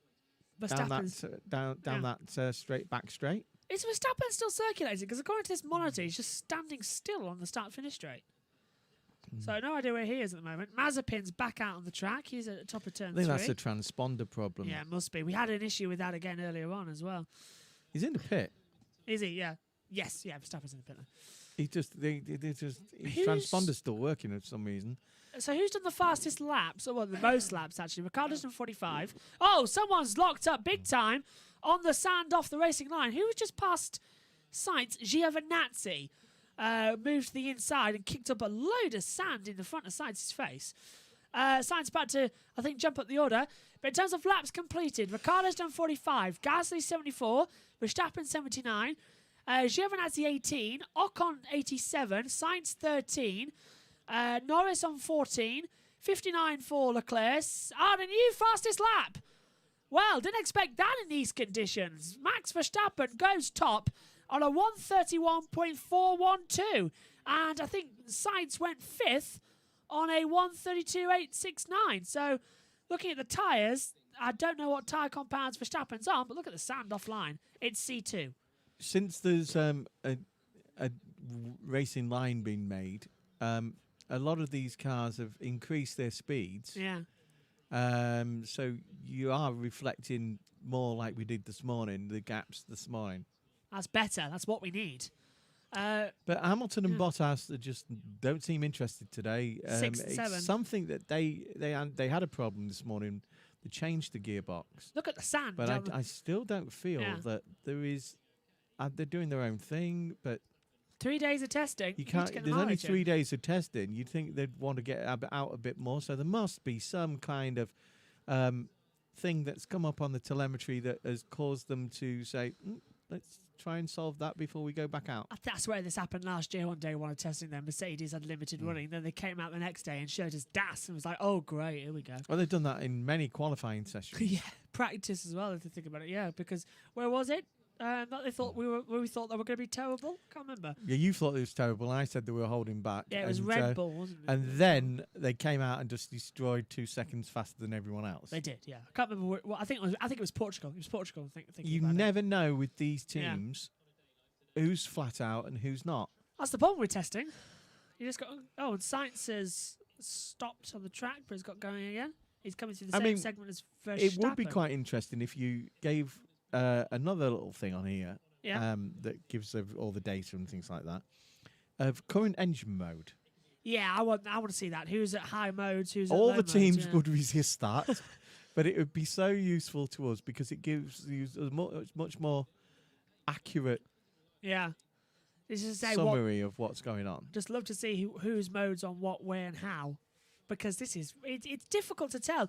That's the problem. People say, "Oh yeah, let's cover testing. We'll see it all." But what they don't realise is that it's a massive guessing game because you don't know how much teams are pushing.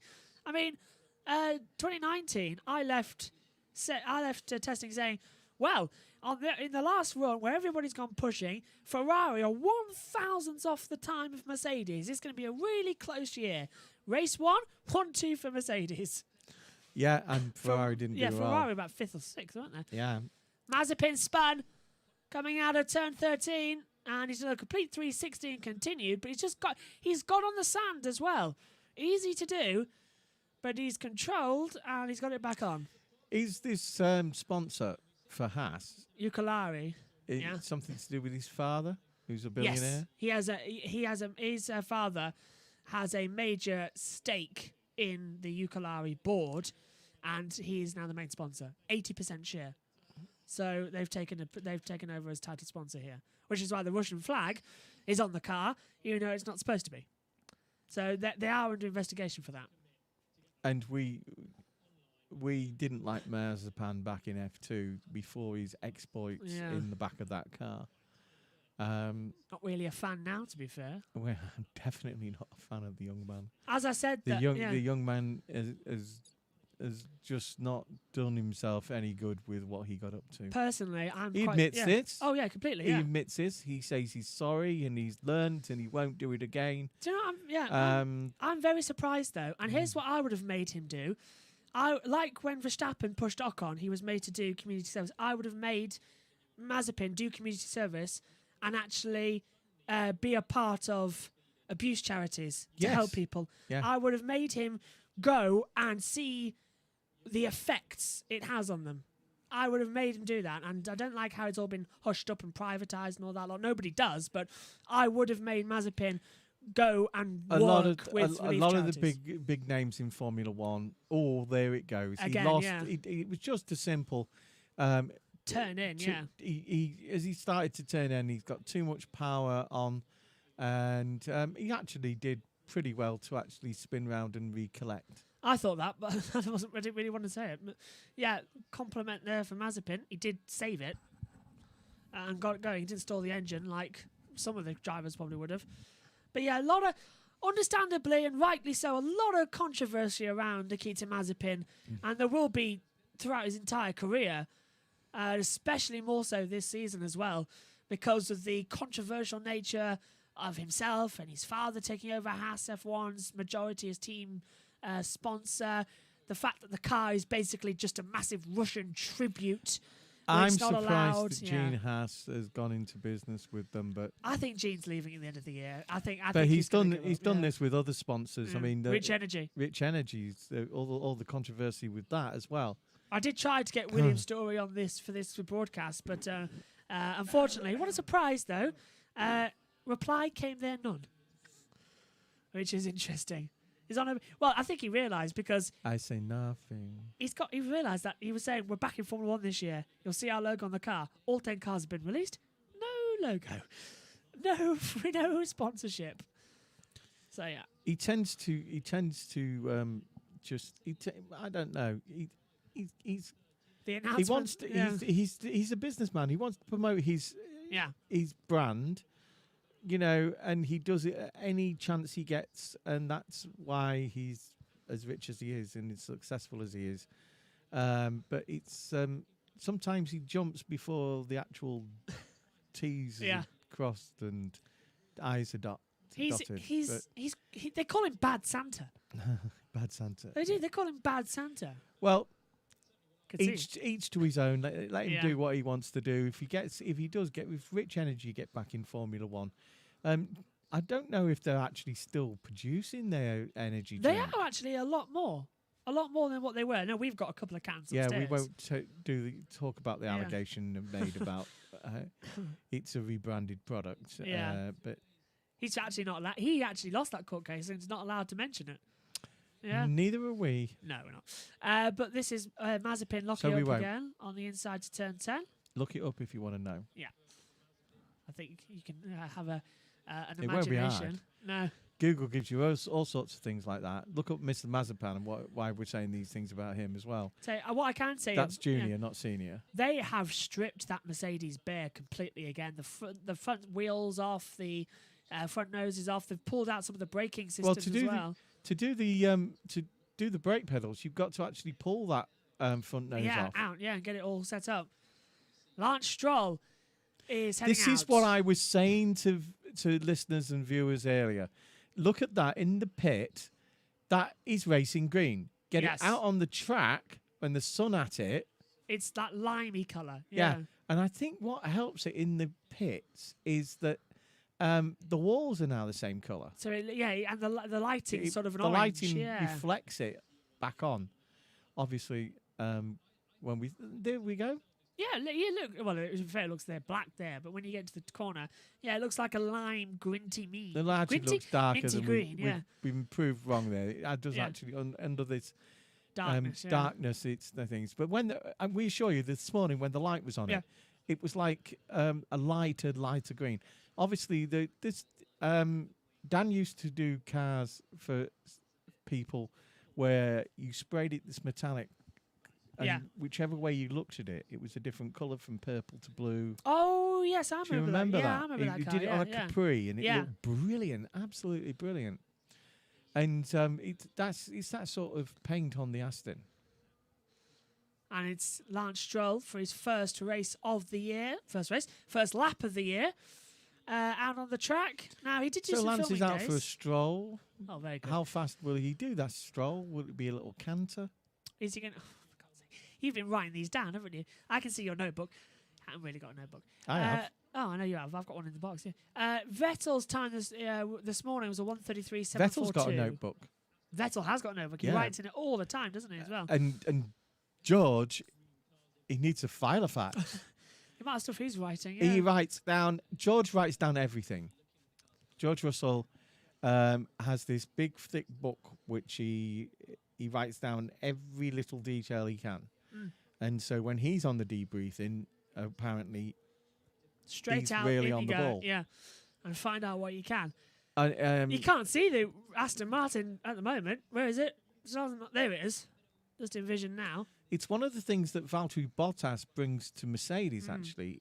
Valtteri has a big engineering background, and he speaks engineering, and that has helped improve the car as well, because you've got a top driver who has an engineering background who is able to put that sort of thing.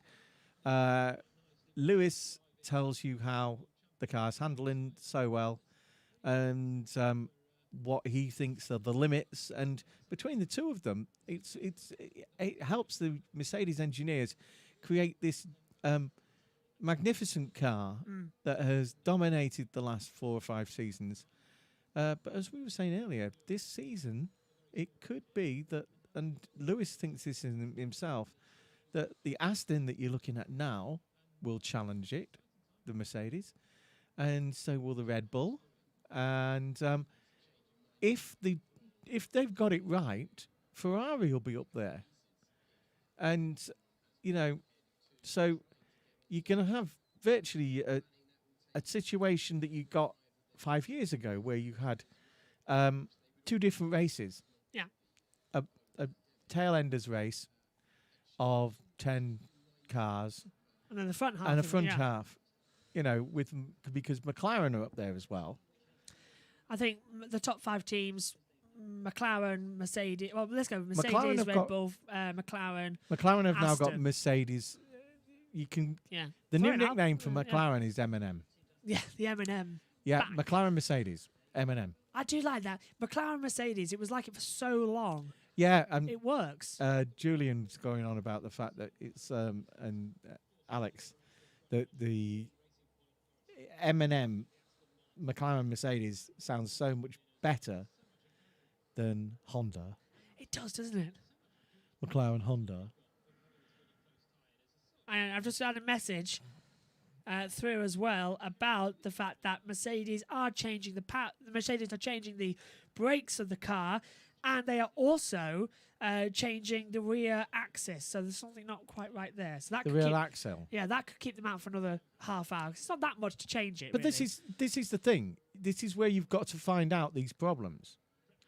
Let's have a little check on the Mercedes brake duct. And this is Racing Point. So this is last year's Mercedes brake duct versus last year's Racing Point brake duct.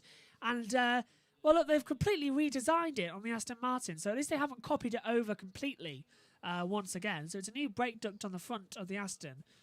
So that looks quite good. Because some of the aerodynamics have gone and some of the follow is different. Actually, they look a bit... They've got to redesign these things. They look quite similar to last year's Mercedes, actually, looking at it side by side.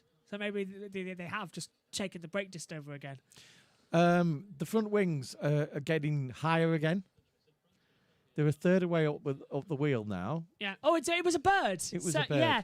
Earlier on, if you remember talking about seeing something fly off the back of Carlos Sainz's car, it was a bird in the camera shot. So we've just seen it again. So Sainz didn't hit anything. It was a bird flying past. That's nice. That's interesting. That's good. Good, that was nothing injured. Not for the bird. Yes. Hyperzone says, looking down, is this year that where Red Bull will be able to challenge Mercedes? Yes. So the Mercedes look like they'll be out in the next 5 minutes. Yeah, they put the front wing back on as well. They've been doing this for about 20 minutes now or so. So they should be easily nearly done. They've changed the rear of the car. Looks like Hamilton's back in as well because Angie's just alongside. And they fired it up. Yeah, yes, he is. I can see him now. They've got the TV screens on, and Angie passing him the gloves. Hopefully these masks that they wear will be gone by July. That's the hope anyway. But travelling all over the world, maybe we're in for another year of them before everyone catches up. Maybe it's 2022 we lose the masks in F1. But certainly I know if I'll be at the British Grand Prix in the infield area, I will have to wear a mask. Despite the fact I'm outside, I will have to wear a mask. For safety, I think you should anyway. Oh, I will be, yeah. You know. But it's going to be interesting, though, because I'll be there with headphones. The vaccinations are 90% roughly successful, but that still leaves 10%. Yes, and that's that 10%. It's like a lady can be on the pill but still get pregnant. Yeah. So you can still catch COVID even though you've had the vaccination. It's just... they say that the higher percentage is the hospitalization. It will reduce if you do get COVID, there is a lot less likelihood that you would have to go to hospital. It'd be just like a flu-like problem, where only severe cases of flu do you actually go into hospital with. Most of the time, it's just rest at home watching Avatar. I'm going to have to kick you out in about 5 minutes. I need my dinner. That's what I was about to say as well. I've just also received a message from that. But Tom Gaymore is standing by, waiting to join in. You're going to go now? I'm going to go now because then I can get me dinner. Okay.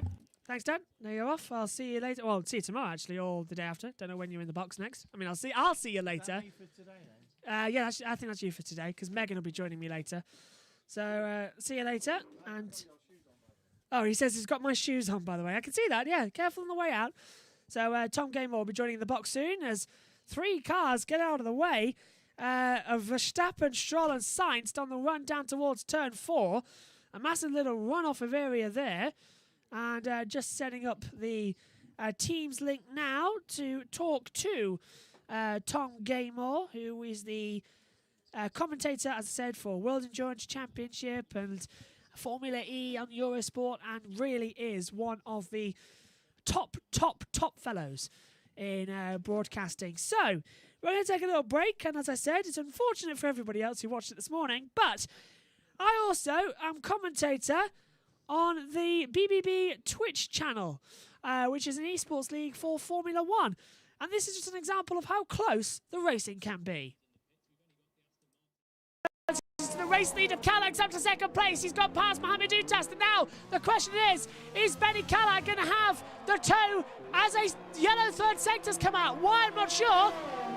Will this affect? Yes, Benny Callag leads from Mohamed Utas. And leaving the pit lane is Ali Quay. So he's down to third place, but he's on the soft tyres. He'll be much faster. And Ali Quay might get back up into second place here. And he will.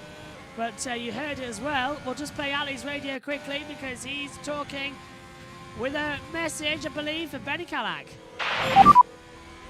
I'm coming for you, Benny. Ali's on his way for Benny. Here we go. It's 2 weeks ago. Over again. The battle now. 5 seconds. Ali Quay on brand new soft compound tyres. Benny Callag 5 lap on medium tyres. He is a lot slower than Ali in the Ferrari. This is the battle for the victory of the French Grand Prix. Oh, 131, 883. Ali Quay is showing he means business. Beat that, he says. Oh, how was that not contact?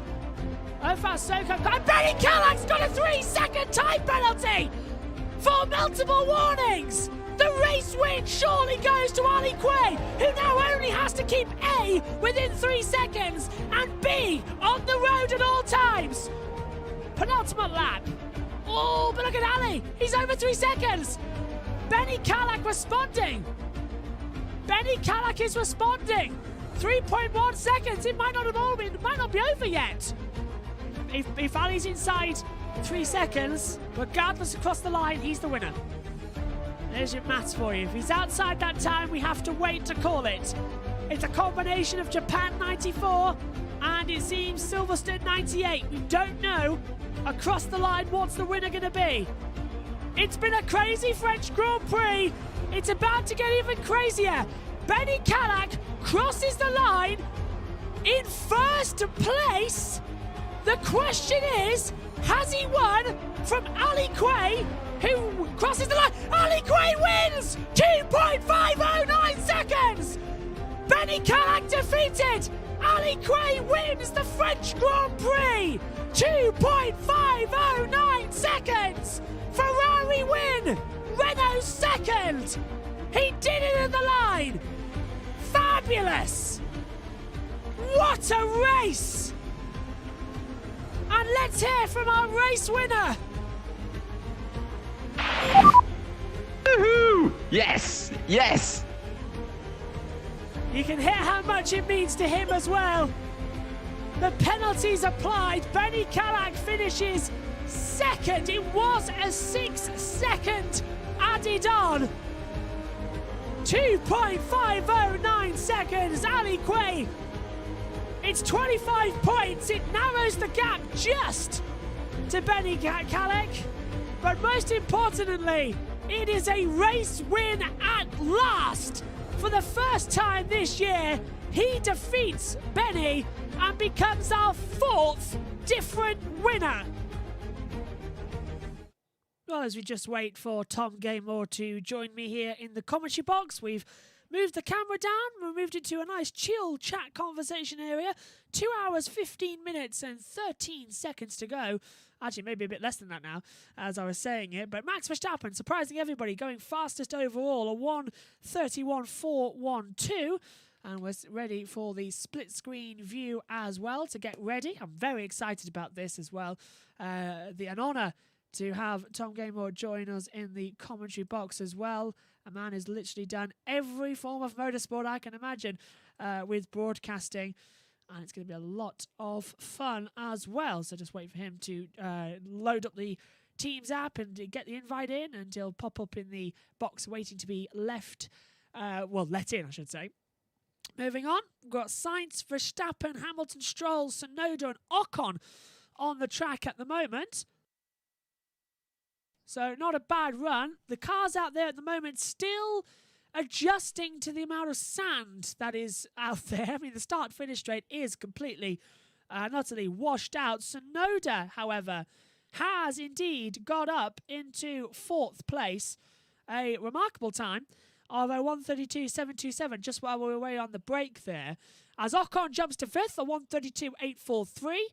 That's impressive. So it's Verstappen, Ricciardo, Gasly, Tsunoda, Ocon top 5. Followed then by Giovinazzi, Sainz, Norris, Leclerc, Raikkonen the top 10.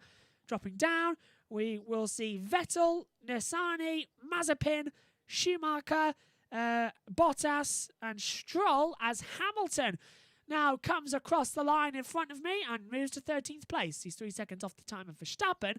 However, it was a 1:34.875. So, as I said, Tom Gaymore is just about to pop into the commentary box. I've just received a message from him saying he's ready. And if you have comments or questions for him as well, do get in touch on the YouTube chat below and I will do my best to answer them. Let's have a quick swig of water. So looking all nice and gargled, ready to go. Now, what's your prediction? Who's going to end this session top? That's my answer. Who's going to be top of dog day one? Is Mercedes still sandbagging? That's an answer. Ryberzone says, as I said, is this year where Red Bull will be able to challenge Mercedes? Yes, I'm saying that. Yes, I'm fingers crossed and hopeful it's going to be a yes. Luke Karate Kid says, your dad's right, much better than getting it. Well, that's getting coronavirus as well at the time, wasn't it, when we were talking about that a couple of minutes ago? And I much agree with you as well. So it's quite disconcerting. I've got 4 of me at the moment looking at myself in the box here, but the session is still relatively in its early stages, not even halfway yet into the session. And it's Verstappen, Ricciardo, Gasly, Tsunoda, Ocon, top 5 at the moment, as I said. Hamilton is still circulating out there. He's going to be setting another time. He is on the hard tyres, and I presume he's on the C2, judging by the colour of the front wheel, because if it's just literally the Pirelli logos with no little lines in between, you're on C1. If it is yellow with the lines on the inside, you are on C2. And it looks like he's on the C2 tyre compound, which we expected most of the field majority to be on, which is great. Get in touch using @Joshua Burch 99, @Tom Gaymore, and in the YouTube chat below as well. Get all of your questions in and get ready for some explosive times, hopefully, in the first part of this session. Just seeing Hamilton now circulating once again out on the circuit. I wish I could show you the lap attack as well. That's coming on Sunday. That's going to be exciting. I try my hand at live esports. Hopefully I don't make a mess of it, and hopefully it actually goes quite well. Oh, we're going to hook up the PlayStation over here as well. Edward Hunter, a real motorsport commentator, makes a change from me. You were on this morning, Edward. You were fantastic. You're on about the fact that Tom Gaymore's coming in the box. Yeah, it's a major, major honour to have Tom joining me in the commentary box for this. I'm going to rearrange my chair, actually, so it's a bit more easier for you lot to watch. Ryberzone, did you see me on earlier? It's too high a watermark. Yeah, as well. And, when you were on, Ed, the red flag came out, so we haven't had a red flag yet. But have you seen the amount of conditions out there with the sandstorm? The chances of having a red flag are rising as the storm gets worse. Now that I see who are your guests, I will have a mountain to climb tomorrow, says Ribosome. Not at all. Not at all. I'm treating this like a test match special. For those of you who don't know, it's a BBC Radio 5 Live cricket commentary, and they talk about the action and then just have a general chit-chat throughout the day as well. That's exactly how I wanted to treat it. Nice, relaxed, everybody enjoying themselves as well. And it's a lot more fun as well to broadcast with people who are passionate about motorsport. It makes a change, though, because usually I'll just drag Megan in and she'll be kicking and screaming, thinking, oh, I don't want to be here just yet. I lie, of course. Megan will be in later on this afternoon, probably with a face like a slapped dog. I don't know. I've completely missed the expression there. Hamilton, his last lap, first sector was a 29.6. Second sector, 41.69. Third sector was the worst of all, actually, out there. Verstappen, though, still top dog, 131.412. So that's going to be interesting. Just standing by. Commentators going silent on the TV feed as well always leaves you a bit nervous as to see what's going to happen next, because you don't know if you're going to talk or they're going to talk. And I'm always trying to listen in as well. I've got them in my earphones ever so slightly. They want to when I'm on my own as well, not when somebody's in the commentary box. I have the other commentators on just slightly in my ear to see if I pick up anything, I can rebroadcast to you straight away. Hamilton coming across the line in what is honestly like, I think Edward, if we were commentating earlier, we were on about Fuji in 2007. Start-finish straight, it's about that bad of visibility, and it's sand, not rain. And the clouds are coming in. That's bringing in the darkness as well. I mean, it's nearly 4 or 5 o'clock there. So it's coming up on sunset time in Bahrain, and the lights will come on at the end. But it is very bad visibility. It is almost like rain. Having a look, Edward Hunter Ed says as well in the chat, well, I imagine when I come back on Sunday, the red flags will return in force. Possibly. There is a high possibility of a red flag when you come back on the show. 2 hours, 8 minutes to go. And AlphaTauri back into the pit lane with Yuki Tsunoda, the charming 20-year-old Japanese driver, turning 21 later on this year in May on the 11th. Born in 2000. How about that to even make me feel old? He was born in 1999 and is older than Lando Norris, who's a Formula 1 driver as well. So it's going to get very bizarre. Just take this off for a few minutes because it's giving you a nasty glare. But yeah, this is going to be fascinating as Tsunoda does a practice start in front of me here on the screen. If you're watching along, you can see it as well. Ribosome said, I wish you'd do that. I don't wish you that. Oh, to bring on the red flags. Yeah, that's for Edward. Oh, such a bad wheel spin for Tsunoda when he left the pit lane there, because all the sand's on the track. It's just scraping it all back up and firing it out as well. Not good at all.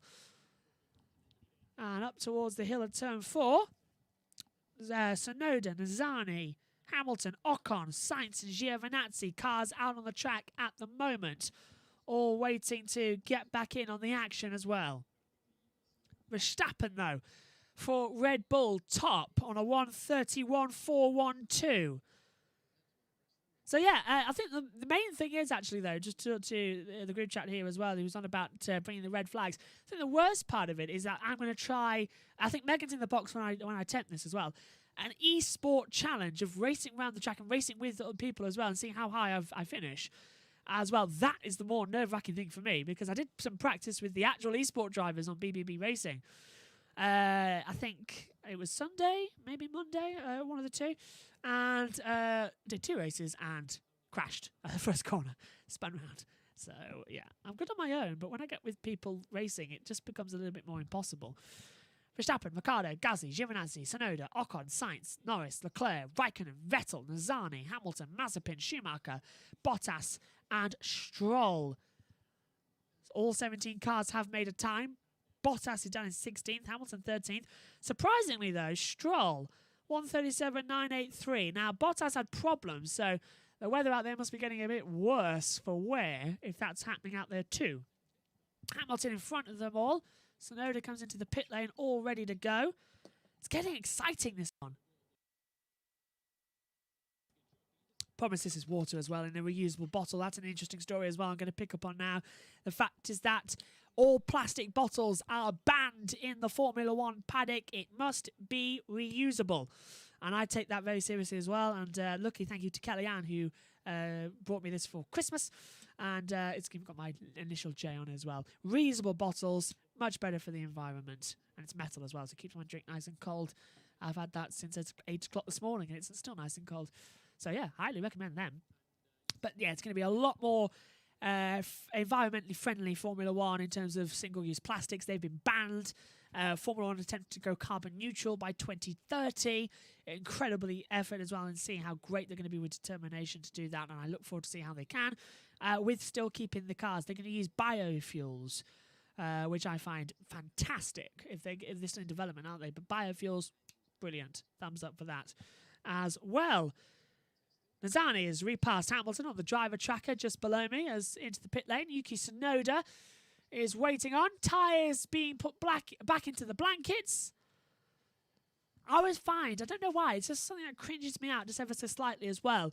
The tyre blankets look very like the stuff you get in car seats. That type of fabric, and the gloves they wear as well. Imagine touching them and putting them on. It just sends a shiver down my spine about how that must feel sort of smooth and velvety. Oh, no, not a fan of that. I own a velvet jacket as well for parties, but don't go like that with it. Just put it on and just sort of forget it's there. But yeah, basically that's one of the things that make my skin crawl as well, as it's been very evident today, saying about it, needles. With the COVID jab. But yeah, there's a number of things that you get to learn about me over 8 hours of broadcasting as well. I'm just trying to think. I think Ed said that he did 8 hours of broadcasting in esports as well. But it's a long day, isn't it? We had a 45-minute break effectively for lunch, and it's the same tomorrow. But it's a long day as well, and it's a fantastic day. You can get these wonderful guests on to help me commentate and share their views with our fantastic fans as well. It is top dollar.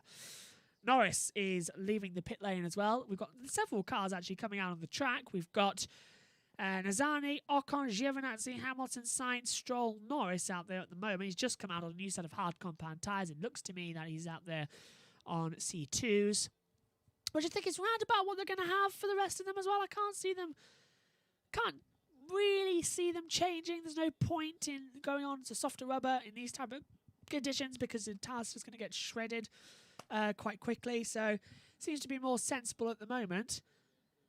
It's also very weird to have this camera angle on a one shot. It should be on a two shot, but them's the breaks at the moment. Coming up on 2 o'clock when I think Tom's going to join us in the box.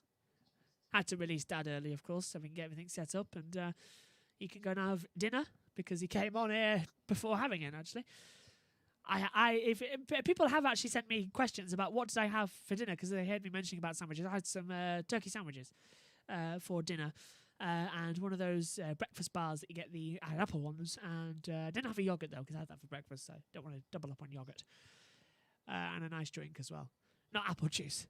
Oh, I should really bring that into the box somewhere around here as well, actually. Verstappen, 131.412, but the car's coming back in now onto the track, so Hamilton's back in. Hamilton pits again and looks to box this lap permanently. They have, and the sand is just covering the black Mercedes. You can see it's almost like a film of dirt. If you run your finger along the bonnet of your own car and you look back, you see all the black dirt that's on it. If you do that on the Mercedes, it's probably going to be the same thing. There's loads of sand and muck has just been brought up and is really stuck to the cars. I find that very interesting indeed. And the Mercedes mechanics descend on the car. Angie's there alongside Lewis as well. The airbox cooler goes in and photos being taken, measurements being took, rear view mirrors being adjusted as well, it seems. Everything getting a prod on that Mercedes. It's more like an exam. A doctor's exam for that car. Replay, Lewis Hamilton out on the track. Sir Lewis Hamilton, I must just point out. The 7-time champion, born in 1985. He's had a total of 266 starts, 95 wins, could make it the century. 98 poles, same goes, could make it 100 pole positions. 53 fastest lap, 165 podiums in his career, 7 titles, and his last win, Bahrain 2020. Obviously, because he missed Shakir and finished third, impressively finished in third place at the Grand Prix in Abu Dhabi, the last race of the year, which Verstappen won, which I don't think he won because Bottas was nowhere all weekend and Hamilton was ill. So let's see if Red Bull do have a stronger car. They're certainly going the way about it. McLaren topped the first official session of the year with Ricciardo's 1:32.203, but it is Verstappen who is topping the day so far on a 1:31.412. But the man who could change that is also in a McLaren, and it is Britain's Lando Norris, who is fastest first sector, personal best second sector, coming across the line, and Lando Norris goes second on a 1:31.809. So 1:31.809 now for Lando Norris. And I'm delighted to say that hopefully joining me in the commentary box now is Tom Gaymore. Let's just get you up in full on the vision as well, on the monitor. And good afternoon, Tom. Thank you very much for joining me. How are you? Joshua, it's an absolute pleasure. I should have put my headset on, so hopefully you can hear me. But you look every bit the professional, and I don't. But yeah, I'm very well, thank you. I've just been trying to move through today's to-do list and keep an eye also on what's going on in Bahrain. So I've got that in vision. If you see me looking that way, it's because I've got one eye on the TV and Lando Norris now just firing it out of the last corner. Incredible conditions in Bahrain. Yes. I know, it's remarkable, isn't it? I don't know if you're watching at the start of the session when it looked okay, and then it's just descended in the last hour or so with the sand.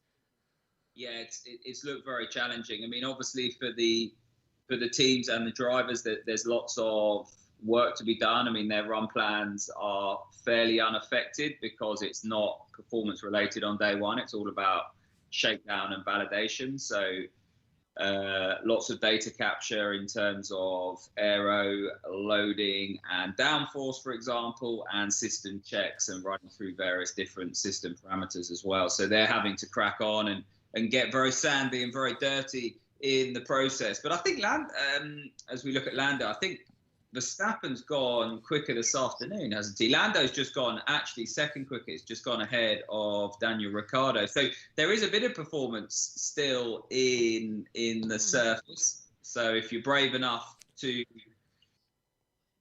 push the extremities and risk sticking it in the hedge, then you can get something done in the way of performance there. The McLaren, I'm looking at the McLaren engineers. The guy next to us, a Spanish chap, he used to be at Carlin actually. Really, really, really good. Oh wow, yeah. Yeah, really, really good man. I forget his name, but he used to do a lot of software and the software build around the sim at Carlin. Very much reliable then, and probably knows Lando Norris a lot from his Carlin days in the junior formulas. Yeah, definitely. So you've got quite a setup there. Nice checker flag in the background. Whereabouts are you? In the garage, are you? I am indeed in the garage. They refused to have me indoors, so they shoved me into a garage and just stuck flags up behind me. That's all I've got. There's no glamour in commentary, I'll tell you that much. I know. I think I remember you a couple of years ago saying that you were literally in a shed commentating. Was that when you were at British Touring Cars? Yeah, I think so. I mean, there's been some weird and wonderful places that I've commentated from, and depending on wherever you go, even the likes of Canada, where they've got the sort of rackety commentary box booth lining the outside of the circuit where the Champions Wall is, the final chicane. And if it's windy there, the whole commentary boxes move from left to right, and it's not for the faint-hearted. And yeah, I know people that have travelled across the world and commentated in windowless porter cabins in the TV compound, for example. So they always say commentary sounds amazing, but you don't always get the experience that people think it is. Yeah, it's disappointing some of the times because you travel and then you look at your commentary box and go, oh, You haven't got a window. Yes. I literally don't know. You obviously can't see the other side, but I did put a picture on Twitter earlier. I've literally got like 1, 2, 3, 4, 5, about 7 monitors blurring at me just to try and get the impression of what's happening out there. I've always gone. Motorsport's such a wonderful sport in the sense that you can get that experience, and you can only ever talk about what the viewers seeing firsthand. It's not like rugby, cricket, or football, for example, where you can just commentate on what you're seeing. You know, I've done rugby, for example, and it's strange. You're looking down at the monitor and you think, crikey, where do I look? Do I look at the pitch? Do I look at the monitor? What are the viewers seeing? And it was a different experience. Cricket's one where if you sky the ball, there's no backdrop or no reference. So if you're not on site, you can't just look out of the commentary box and see where the ball is. It might be sailing into the grandstand, or it might be going directly up in the air and down the field as bread baskets. So it's difficult to comment on if you're not there. But motorsport, you can get away with doing it off tube, because essentially when you're on site, you only ever see the cars every minute or so, and they blast past you. Silverstone, you can't. I mean, I'm so small that I can't actually see the pit lane. So because they're quite tall there, aren't they? The tables in the com box, and the sort of berth of the table as well. Yeah. So I can't actually look over the table and over the screens and actually see what's going on in the pit lanes. You need a McNish stage, the Alan McNish stage that the BBC used to have to get over there. I think I would struggle actually at Silverstone to see over. And I've touched the roof in my box over there. So I don't know if it's like height deception, isn't it? It's very weird. But I think that's Stroll just heading back out on the track, just to break up that for a second, because he was back in the pit lane for about 15 of the minutes, and he's gone back out on the old set of C2s he was on. Yeah, it's good to see Hamilton back out on track as well now. Obviously, Valtteri had a difficult morning in the Mercedes. They did have their gearbox issue that essentially came out of nowhere. I think it is a gearbox issue. The car was in the garage for a long time. And some will say, well, that's what testing is for. You'd rather have your failures on a test day than actually on a Grand Prix weekend. And aren't Mercedes famous for that? They're very, very efficient when they're on a Grand Prix weekend. But nevertheless, they will have lost valuable time. So it's been a difficult day so far for Mercedes, because they're not going to be able to get through their whole run plan, and then that'll impact into tomorrow. I think it's meant to be cooler tomorrow, isn't it? Yeah, so 21 degrees I've heard tomorrow. And the only reason we've got this storm now is because it's blown in from Saudi Arabia, just up the south as well with the wind. So it's brought all the sandstorm with it, and it's brought the temperature this morning. I mean, if I look down, humidity's still at 20%, but it'll flick over. I think the track temperature last time I saw it was at 40 degrees, 42 degrees. So it's quite hot out there. Mm-hmm. I think track temperature is the saving grace right now in terms of the performance, because there's so much sand. But the sand does seem to be clearing off the track now, that you don't get those veins of sand protruding off and out of the intricacies around the front barge boards, and obviously I love it's a bit like when you see the cars in the wet, that wet vein coming off the floor as the floor just sucks up anything underneath the car, whether or not it's moisture or sand particles, and you see that sort of rooster tail. If you go to a circuit and you're standing and you just see the wall, you just see rooster tails going past, and you can't see the car. And I think that we're seeing less of that now. And it does seem a bit brighter, doesn't it? It has brightened up, gloom, that fog that we see as the Aston comes in. I think we've got Norris on a lap time now. She said, the Aston's just pitted from the top. And your screen's better than mine. I couldn't see that to begin with. But Norris down into turn 1, looking good. But as well, the sand is going to start damaging the cars as well, because eventually, as we said just before you came on, the cars do have filters, of course, but it's fine little particles that can just sneak their way into some crucial bit of system, and it could just curtail all the rest of the day. So they've got to be very careful out there. What's your point of view on that?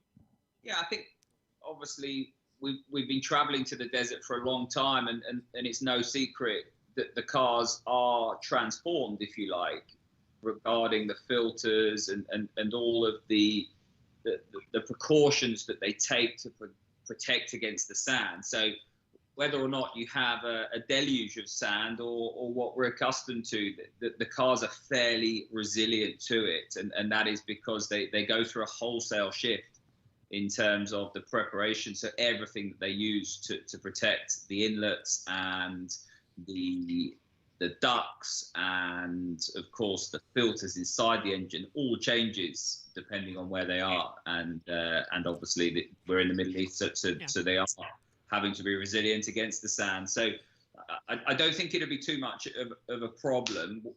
It'll be interesting because I can imagine that the drivers will have, sand all over them in their shoes, in their gloves, I was thinking, from a helmet perspective, you're going to have sand coming in through those vents that are used by the helmet designers to cool the driver. So I was just thinking, you're going to get sand absolutely everywhere. So I think the cars will be resilient to it, though. Do you remember a couple of years ago, Lewis Hamilton at Monaco coming over the radio and said, "I've got a stone in my eye"?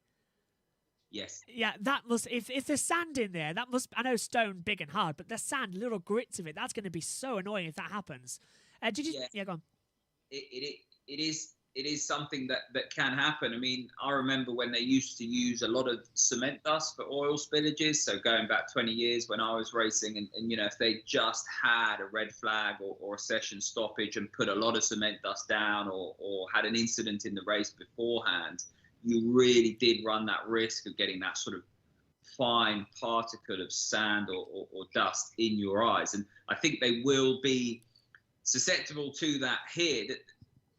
The advantage that Formula One has is the hole inside the monocoque is an aerodynamicist nightmare. They want to direct all of the air away from that hole. And the more efficient the car is, the better you will be able to do that. So if you're a driver in Formula Renault or Formula Ford or F4 now or whatever it is, they'll be less efficient with that. So you will be getting air coming into the cockpit and traveling out. But what that does is damage the airflow over the rest of the car and onto the rear wing. In Formula One, they're very efficient at getting the air away. That's why you see drivers leaning up in the pit lane when it's hot with the visor up to try and get some air in, because you just get nothing coming down towards you. And I think that'll help with the sand, because with the way it has been throughout the day, it could have been a real issue for drivers and visibility. But there's one thing for sure, Joshua. Once you get something dry, it's deeply unpleasant. And if you've got to drive a Formula One car at the same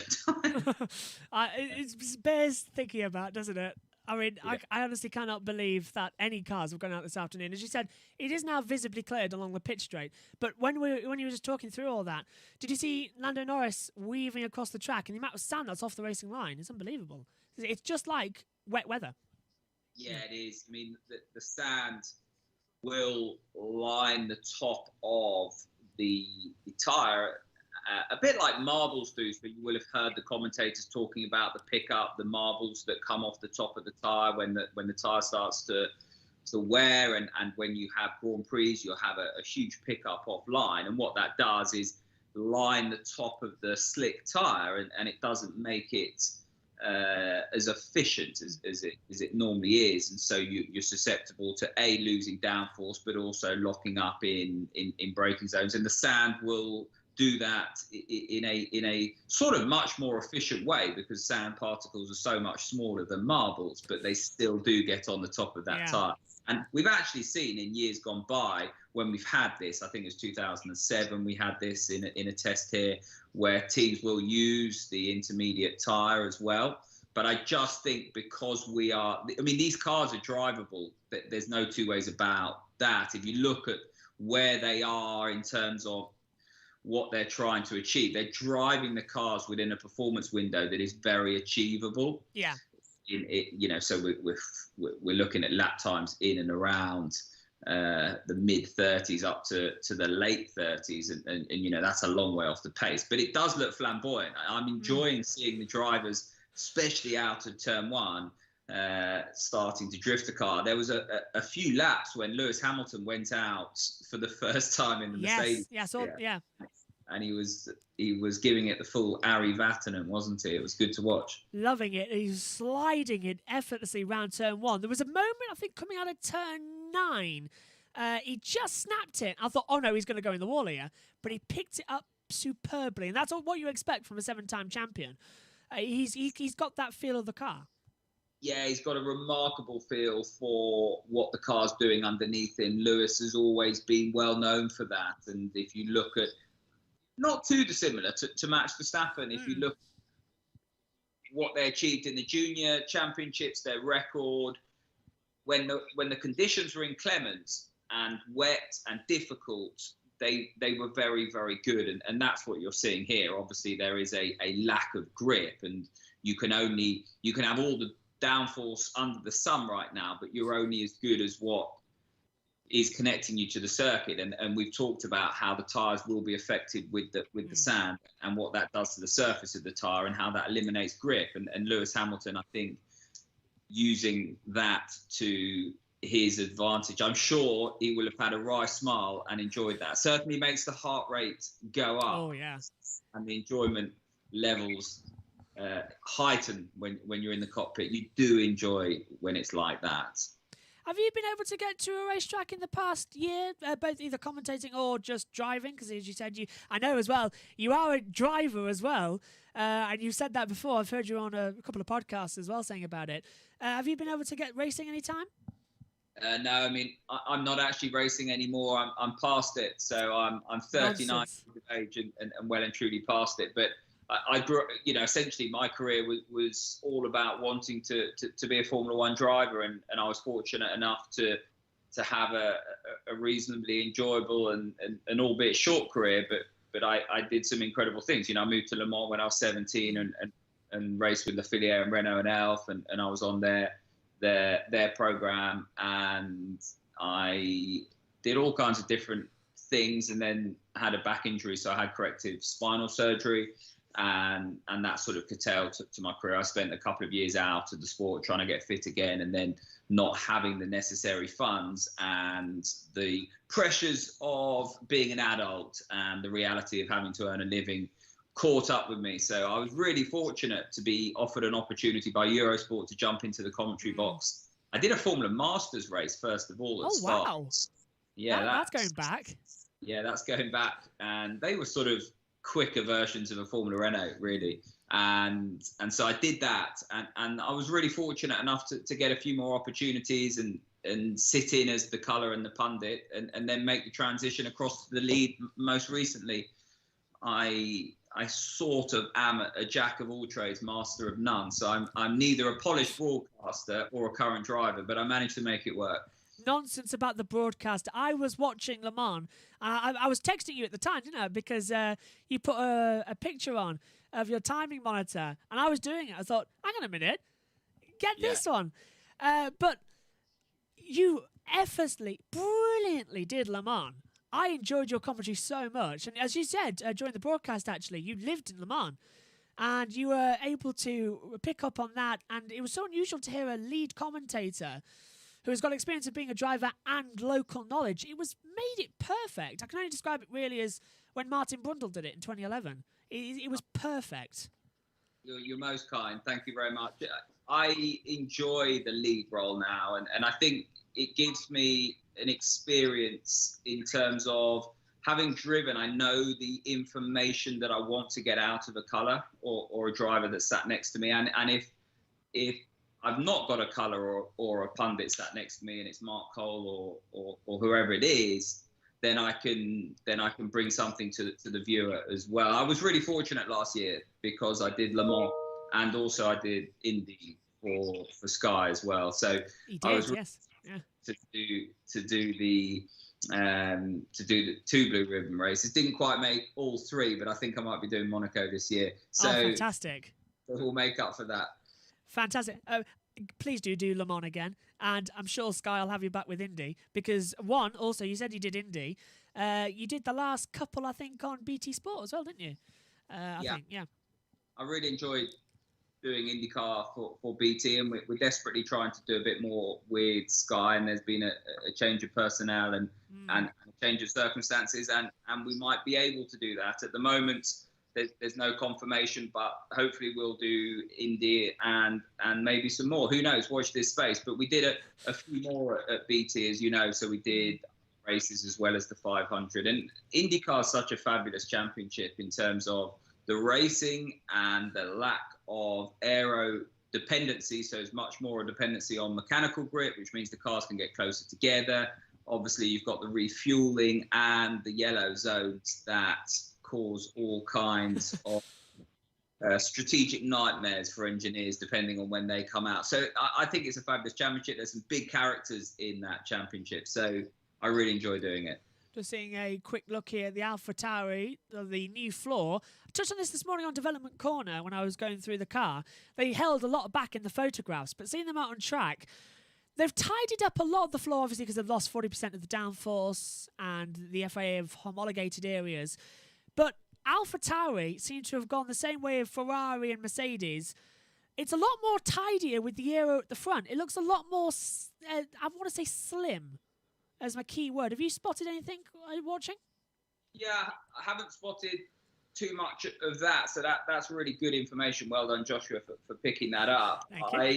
I've seen the rake in the car is very similar to what they're running at Red Bull. So that car, very, very similar now to the Red Bull machine. And that's very much Adrian Newey's mindset. I mean, we see rake in all of the cars now, but the Red Bull and that AlphaTauri, they are really high up. I mean, I think Martin Brundle said earlier on, you could probably change the diff without jacking the car up. Oh, blimey, that is impressive stuff from there.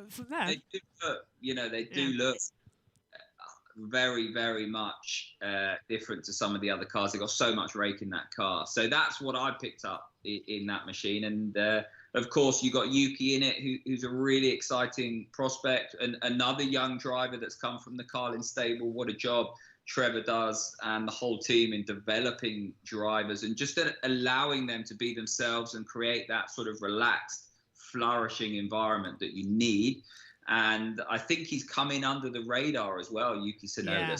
There's a lot of pressure on Mick Schumacher because of the expectation that people will put on him with the name association. Not so much us, but it's just natural, isn't it? I thought the same there with when Damon Hill came into Formula One. There was such pressure because of Graham Hill. It's sort of it's a very similar. There wasn't that much pressure on Rosberg because he was first season at GP2. He won that, came into Formula One with Williams and delivered straight out the bag. Great races in Bahrain. I think he had a crash with Coulthard maybe in Australia. That might be the year after actually. But with Mick, he's stuck in the Haas. He's right down the back of the field. Realistically, points could be a option, but maybe not until maybe Spain. Monaco is definitely his best chance. But yeah, I completely understand what you're saying about the pressure. Yeah, I think for the likes of Mick Schumacher, it's difficult, and especially not having an established teammate that you can use as a measure. I think there's an element of luck. Yeah. So it's very easy to get lost in a car that might or may not, we're yet to see, be behaving in the way that you want or expect. I mean, these Formula One cars are very, very different to the F2 cars. They're very susceptible to the wind. They rely heavily on the aero efficiency. It's a very, very different car to drive. You're a lot busier in the car as well as you change the diff settings and move the balance to forward and rear regarding the brake balances and so forth. So I think for him, there's a lot to work out. It's hard to concentrate just on your driving. And if the car's not doing what you want it to do, or the team's going in the wrong direction, it's very easy to get lost. And if, as I said, if you don't have an experienced teammate as a barometer, it's easy to lose your confidence. And we know that you're in the shop window in Formula One, so the press and the media will scrutinize your every move. He's not really had that before, where everything that he does, be it an FP1 session or in a race, every mistake he makes will be scrutinized. And like I said, he needs a bit of luck. So let's hope the car's got a good balance. Let's hope that they go in the right direction with the research and development and the setup of that machine. And let's hope that he can have that time and allowance to find his feet with that basis that I've just talked about. Do you think it's possible that maybe not this season, obviously, because not next season, because Sainz is under contract for I think 2 years. Would they consider switching him around if the Haas isn't performing, the Alfa Romeo is? Do you think they'll rotate him for next year? Because I don't think Raikkonen personally will stay more than a year. And I think it's key, isn't it, to where Mick is for his development? Because, as you said, the pressure of the surname. But he is a strong talent, but he's going to be under constant scrutiny from the media and not even the media, as you said, but the fans, I meant. Yeah, I think media and fans, I think it's just a natural progression. So it doesn't matter if it's a football manager or player or whatever, the pressure quickly arrives. And we saw it with Alexander Albon, where, you're such a lovely chap and the media absolutely loved him and you just wanted him to do well, but there was just this pressure. And when the mistakes were made, you can't not report on them. And the problem is you just have that snowball effect. Yeah.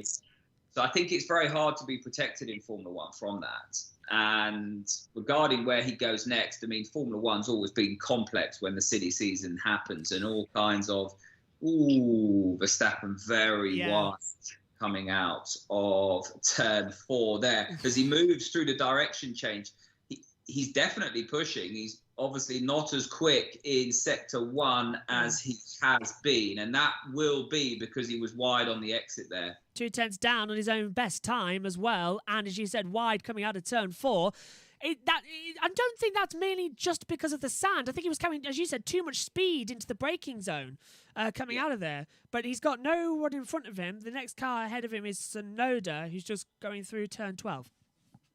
Yeah, it looked to me, actually, as he just picked up the throttle, the front of the car pushed. So he got the car stopped and rotated. But when he looked to lean on that front left tyre, and because you pick up the throttle, you want to get the drive through 5 and 6, and he's not managed to do that. This lap not working out for Verstappen, not quick enough in the second sector. Will he cross the line? Yes, he will.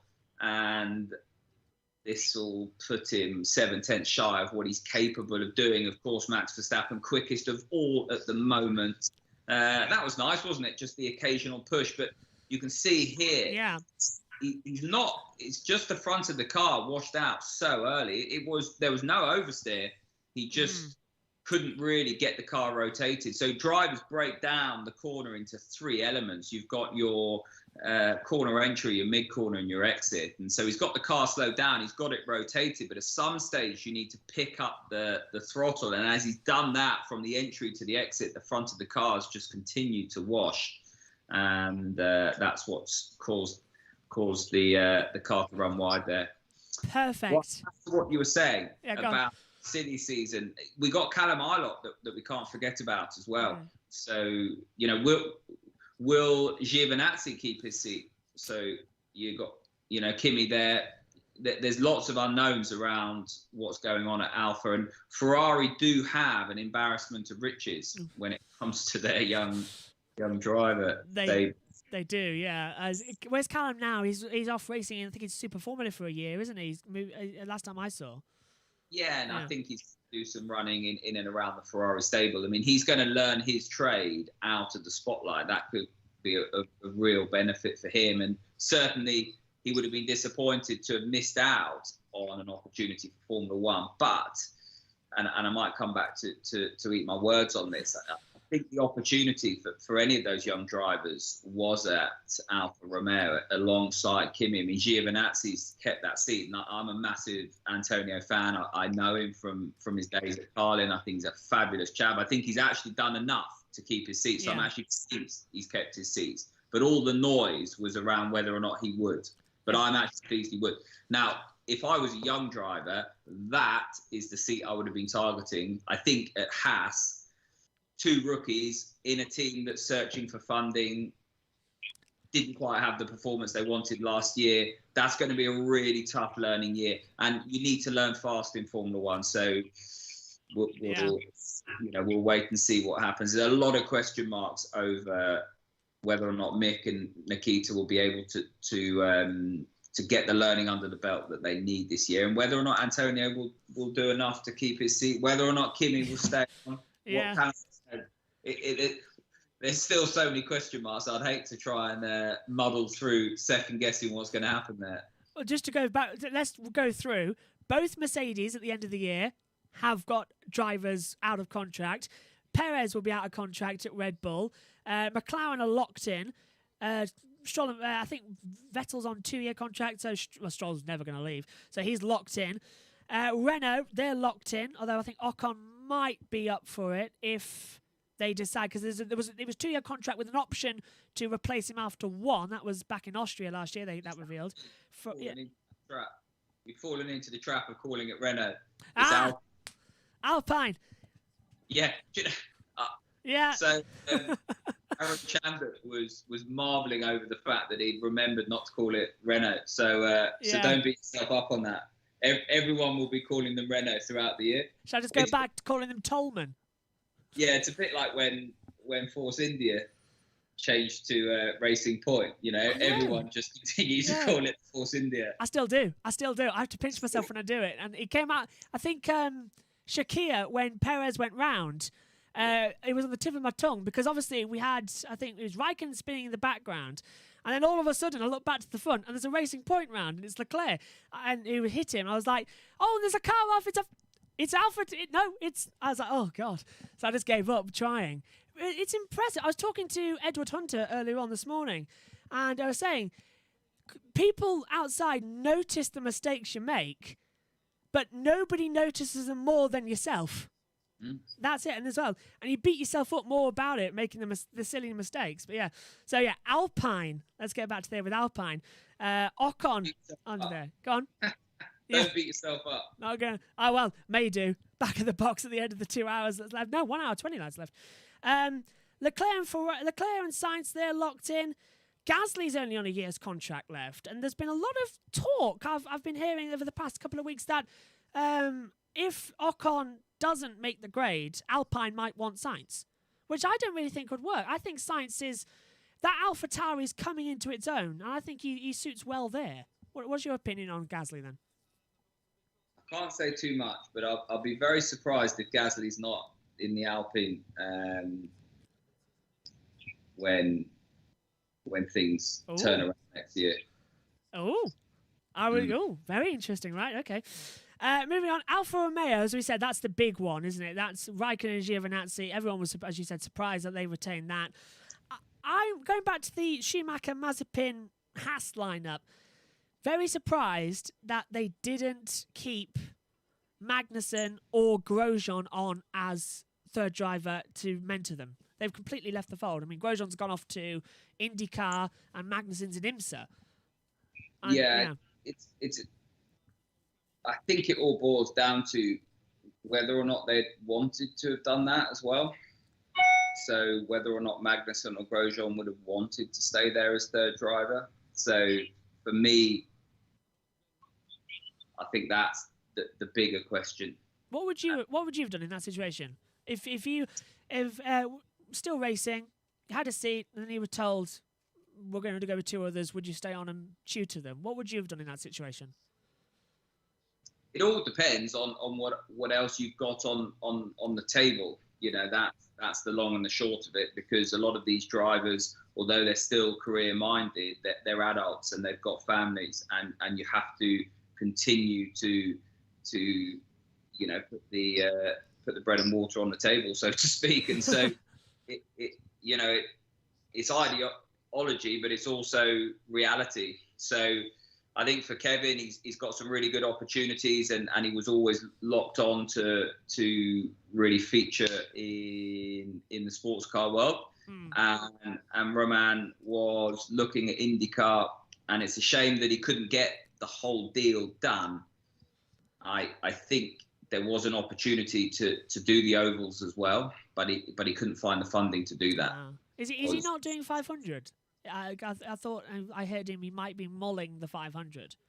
The 500 a one-off. So when I say the ovals, drivers dip in and out of the 500, but I think he wanted to do a full season. Right. there were a few comments around, whether or not Haas were going to sponsor Romain Grosjean. I don't know if you saw those. I think I've mentioned something, but I think it was on one of the other days. I don't think I've read fully into that. So you definitely know more than me in that situation. Yeah, I think there was a few cross wires in the media. I think from Romain's point of view, if the opportunity had been there and if Gene Haas had offered up the funding to do it and the sponsorship to do it, and Romain thought it was a good idea, then there was scope to do it. I think that the funding wasn't there, and that's why he's not doing it. That's a bitter disappointment, really is, because I think we saw how quick his friend Simon Pagenaud is, and they were chatting, weren't they? I think just after Romain's crash, there was some Twitter exchange as well. And I thought it would have been so nice to see two friends out there racing together. I think Grosjean will. He's not doing the ovals, but I know he's doing the tracks. And the first race, I think, is Barbara. You might know that one more. Yeah. Just push back St. Pete and what's the other oval at the beginning of the year? It was Long Beach, but they've moved it, haven't they? Yeah, Long Beach was one of the first to be moved, but they moved back St. Pete in the oval. But Barber's the first one. Barber's quite a cool circuit. It's like a faster version of Alton Park with all kinds of weird monuments and statues littered around it. You've seen the big spider down at the middle hairpin, which is quite cool. I cannot wait to get over, because I would love, for nothing more, to head over to the States and just look at these Indy cars on an actual Indy circuit. It's going to be fantastic. I've got the calendar in front of me, actually. It's Barber, then St. Petersburg, then they go ovals with Texas, and the next road course is Indianapolis. Yes. Yeah, so when they start the month of May. Well, the half month of May this year. That's disappointing. I've just looked. I know you could only said you only stay for half an hour, but I want to wait. Yeah, go on. You've captured my attention. Joshua. It's been a pleasure. Yes. Can I just say one thing? This has been, as you say, a complete honour, but it's been nice to have a professional lead commentator in the commentary box, because I'm not one. Yeah, no, listen, well done for having the courage and the ambition to deliver on this, and also for reaching out. I got my opportunities because I sent emails to people and I sent messages to people, and those people that remembered how they got to where they were kind enough to respond and to help out. And I will always try and repay that faith. If people like yourself get in touch and you need a helping hand, I'll always do my best to help out and support as best I can, because that sort of kindness is essentially what allowed me to progress. So, and if I can support you or it helps you, then I'll always do that, Joshua, and likewise to anyone else. So it's been an absolute pleasure, and well done for doing what you're doing. Thank you. And on behalf of myself and everybody else, thank you for what you do as well. And I will leave you now, because you said you had a busy day. Have a great season, and I hope we get to do one of these at another point this year. Maybe not virtually, maybe fingers crossed in some magical world we end up sitting next to each other in an actual commentary box. Wonderful. Well, listen, have a great rest of the session, a great weekend with 2 days of testing. Let's hope the weather's better tomorrow. And stay in touch. And thanks again for having me on. Absolute pleasure. I certainly will. Take care. Goodbye. All the best. Absolute honour to have Tom Gamer on the broadcast here today, and that, I think it was 40 minutes at the end. Tom, I do apologise. You said you can only stay for half an hour, but honestly, that was fantastic. Thank you, Tom Gamer, so much for coming on the broadcast. And tomorrow morning as well, that's it for guests in terms of joining us virtually, because tomorrow we will have Dan Wells joining me in the commentary box as well. I think Craig Woolard has said that he might be able to come on for an hour as well, and a whole host of other broadcasters. And one of our dedicated fans, Ribosome, will also be joining me for the first hour after the lunch break, and Megan and Dad will be back in the box as well. But still, we have an hour and 21 minutes left of this session, and Tom brilliantly explaining Verstappen's off-track antics there, and also taking us around a lap with Lando Norris as well. And I'm so glad that also we're streaming this live, and also it's recorded as well, because it is so nice to have some broadcasters who are as established in the media, and as Tom said, That's exactly how he started, and he never forgets his roots. And that is amazing. And trust me, when I say this, I'm not going to forget that either. That has meant a lot to help me out with that. So, an hour and 20 minutes left. I'm going to move the camera angle back up in a minute because there's nothing happening on track, because Ted Kravitz is walking up and down the grandstand into the pit lane with, as Dad said, his electronic spyglass, which, looking at it, is electronic. You can see the little zoom-in dial, and so he can manually focus on that. But to head back over to when we sort the box out as well. We've got a couple of minutes left because I need to go drag the younger sibling into the box. We're seeing Lewis Hamilton about to come back out onto the track as well after Mercedes have been in the garage for quite a lot of today. But Hamilton will be coming back. He's just done one lap on those hards, so he will do another run as well. Moving further on, let's run down the times of what happened in that part of the session. I'm sure you saw the timing monitor, which shows Giovinazzi up to third and Ocon to fourth. They improved and beat Ricciardo's time. Giovinazzi on a 1:31.945. Ocon 1:32.128. But brilliantly, as we said, Verstappen still top, a 1:31.412. Seeming to be absolutely spectacular as well. But I'm still surprised that Stroll's down in 17th place, and the fact that Mercedes haven't picked up on their times just yet, it seems very interesting. So, as we get ready to conclude with the last hour and 15 minutes when we return, I know what you're going to say. It's another one, but I've got to keep plugging it because they're our sort of sponsor for today. I'll plug it and I love it. I do it as well. The BBB Racing on Twitch, an absolutely fantastic league series. On Sundays at 5 p.m. Eastern and 10 p.m.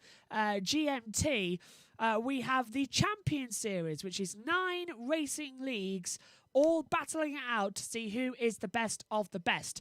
We had that again this Sunday as well after the pre-season test. And also we have our European series on the Mondays at 7 p.m. GMT, 7:30 GMT, sorry. And this is just a little example of how it's like being in an esport race. This is the race leader pits. Benny Callag's up to second place. He's got past Mohamed Utas. And now the question is Benny Callag going to have the toe as a yellow third sector's come out? Why? I'm not sure. Will this affect? Yes, Benny Callag leads from Mohamed Utas. And leaving the pit lane is Ali Quay. So he's down to third place, but he's on the soft tyres. He'll be much, much faster. And Ali Quay might get back up into second place here. And he will, but you heard it as well. We'll just play Ali's radio quickly because he's talking with a message, I believe, for Benny Callag. I'm coming for you, Benny. Ali's on his way for Benny. Here we go. It's 2 weeks ago. Over again. The battle now. 5 seconds. Ali Quay on brand new soft compact tyres. Benny Callag 5 lap on medium tyres. He is a lot slower than Ali in the Ferrari. This is the battle for the victory of the French Grand Prix. Oh, 1:31.883. Ali Quay is showing he means business. Beat that, he says. Oh, how was that not contact? Ofar Soko. And Benny Callag's got a 3-second time penalty for multiple warnings. The race win surely goes to Ali Quay, who now only has to keep A within 3 seconds and B on the road at all times. Penultimate lap. Oh, but look at Ali. He's over 3 seconds. Benny Callag responding. Benny Callag is responding. 3.1 seconds. It might not be over yet. If Ali's inside 3 seconds, regardless across the line, he's the winner. There's your maths for you. If he's outside that time, we have to wait to call it. It's a combination of Japan 94 and it seems Silverstone 98. We don't know across the line what's the winner going to be. It's been a crazy French Grand Prix. It's about to get even crazier. Benny Callag crosses the line in first place. The question is, has he won from Ali Quay, who crosses the line? Ali Quay wins! 2.509 seconds! Benny Callag defeated! Ali Quay wins the French Grand Prix! 2.509 seconds! Ferrari win! Renault second! He did it at the line! Fabulous! What a race! And let's hear from our race winner! Woohoo! Yes! Yes! You can hear how much it means to him as well.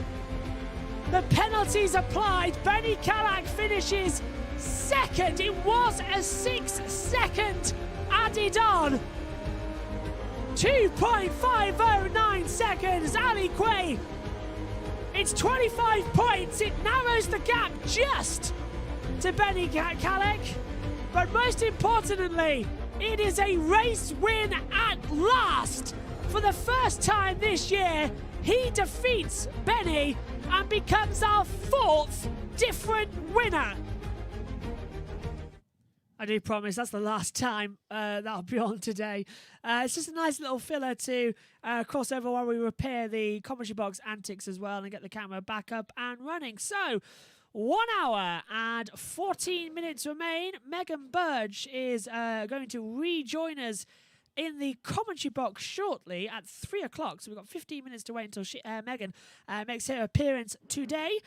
Once again, thank you to Tom Gaymore for joining me in the commentary box, and of course to Edward Hunter this morning for all of the commentating help today. Tomorrow is going to be very, very exciting. I cannot wait for that, as well, with several high-profile drivers and medias again joining us as well, and one of our great fans of Ribosome joining us in the box, and Megan and Dad. Tomorrow, Saturday's going to explode. Sunday as well, we've got the BBB co-founder of Ali joining us in the box as well for a segment, and we've got Edward Hunter back on the show, and Megan and Dad too, and it's going to be a nice night and a nice whole session this has been, and we're an hour and 13 minutes away from the end of day 1 of pre-season testing. And to be honest with you, I said this back in the Diriyah E-Prix as well. I thought, no, you'd be mad for somebody to do a whole 8 hours of pre-season testing, watch-along commentary.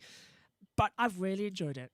I have really enjoyed it. And the compliment there from Tom really meant a lot, because I really do love giving you, the fans at home, something alternative to watch. If you don't have access to Sky F1 or F1 TV and you can't watch the testing, come put us on. We're like a radio stream.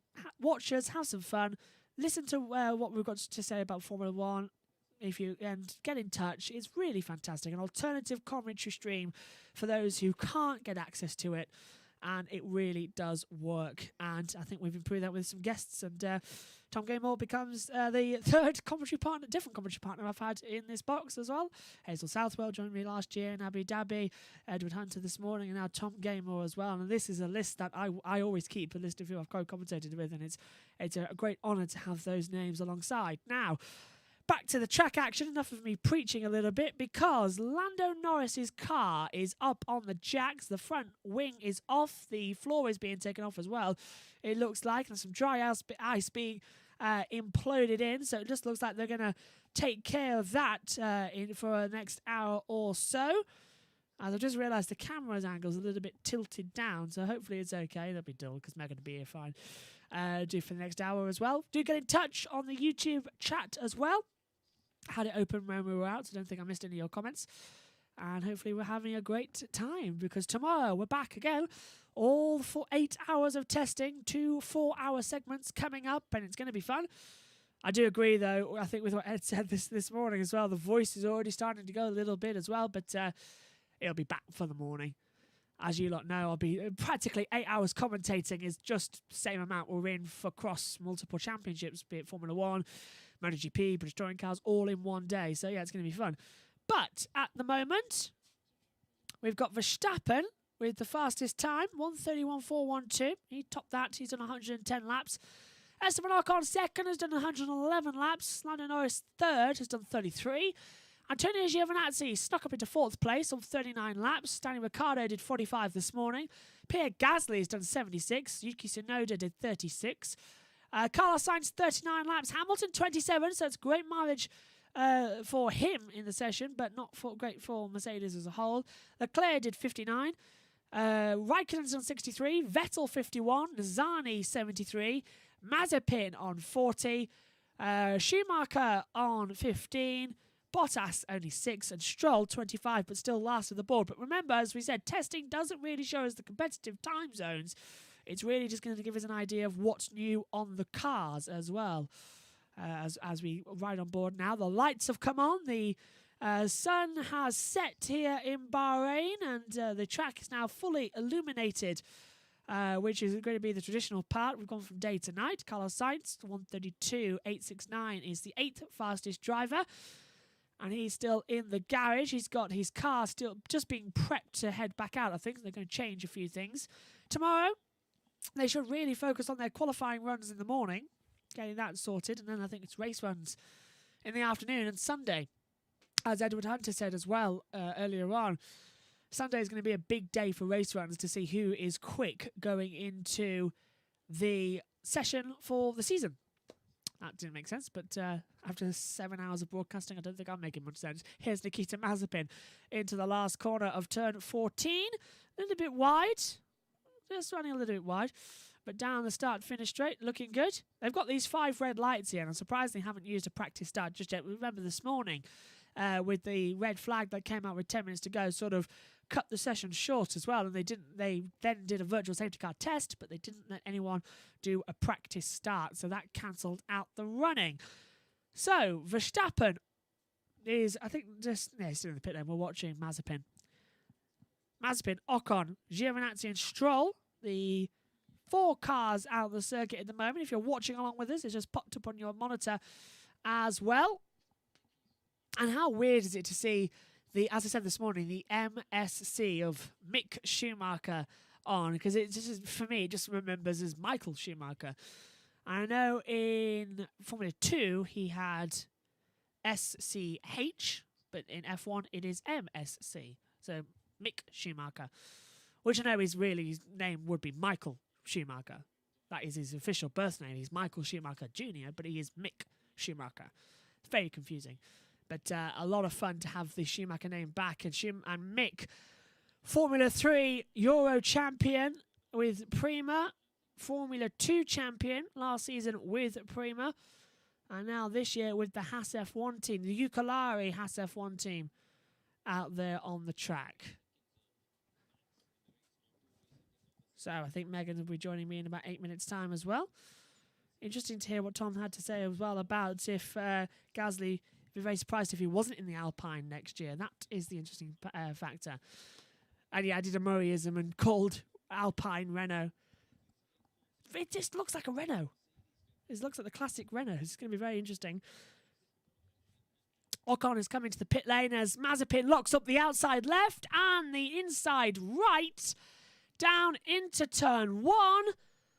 And that was sort of, he just sort of drifted off line, got on the brakes, got on the AstroTurf, locked up, went straight on, and then he caught the inside line. We're going to see it again. So moves over, brakes on the white line, locks up, probably still sand on that part of the track, and then locks up the inside front and goes straight on the track. So just movement under braking? Yes, movement under braking on the inside. So he's braking and turning the wheel at the same time, which results in the lockup. So it wasn't braking straight.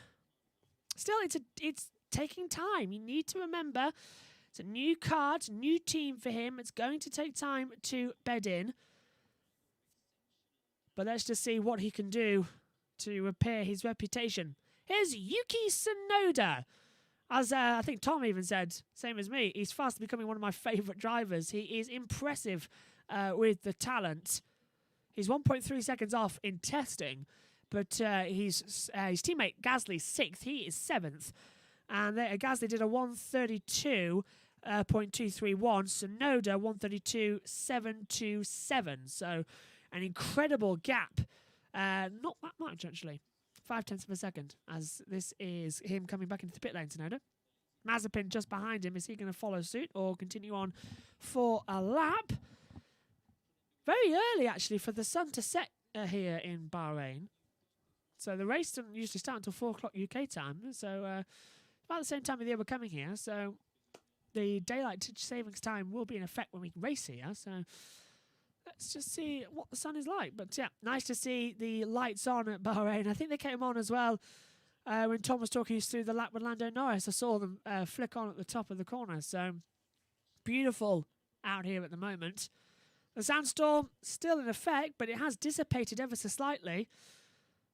And the lights helping with visibility a lot. Luckily, we haven't had to red flag the session, as was the worry at the start of this 4-hour session, because if the medical helicopter couldn't fly, we couldn't have a session, because it's the same as in a Formula 1 weekend. No medical helicopter, no flying, and no testing. Mazepin continued down the track. We're watching Antonio Giovinazzi in the Alfa Romeo. A lot of eyes will be on this seat this year. Only on a 1-year contract, the same as Raikkonen. Raikkonen's actually finishes this year. Down now towards turn 1. Does he make the same mistake as Mazepin? Brakes on the racing line, but doesn't lock up, which does strike to me that it was movement under braking that caused Nikita's initial lockup. Mercedes wary of further stumbling blocks after disrupted first day. So that was from Franz Dieter Renken. Very interesting to see if they're going to be a bit worried about repeat failures, because a gearbox failure in the morning, technical gremlins preventing them going out, and losing 4 hours of running is unbelievable. I think Bottas just got out at the end of the session, and then Hamilton was stuck in the garage, I think, for the first 20 minutes, and then finally he got out. Don't know if that was Megan coming back to the box or not, or coming into the box, I should say, for her stint the last hour. So she hasn't got that much to do, but it'd be nice to catch up with her and see what her opinions are on the track. As you can see, a little bit of filler content happening, but at least we've got one car on the track now. Mazepin has come into the pit lane, according to my monitor. Nope.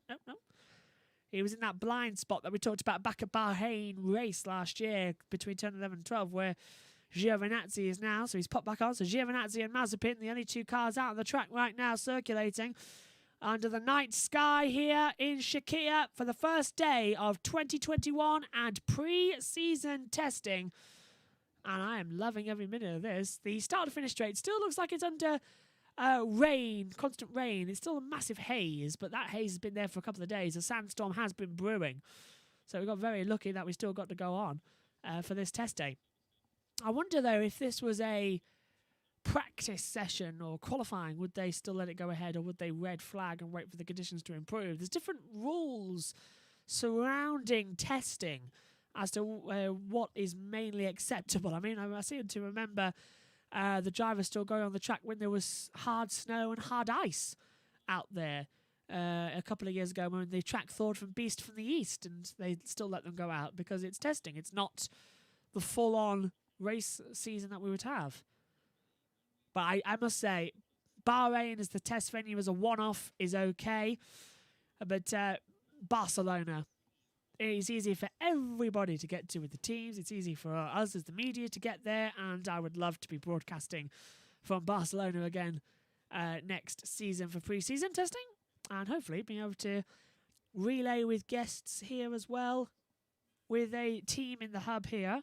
And with Microsoft Teams, we've now proved it can work perfectly. After some initial glitches, it runs very smoothly. So delighted that it's now going to work for the BBB Twitch as well. We can have interviews and maybe even a co-commentator now it's working. So fantabidouzi, is the French and Saunders saying for it.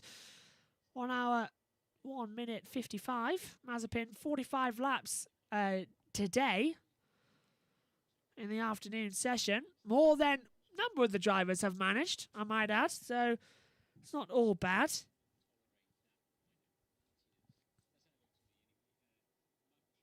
And right now, we have the press conferences coming up as well for the evening.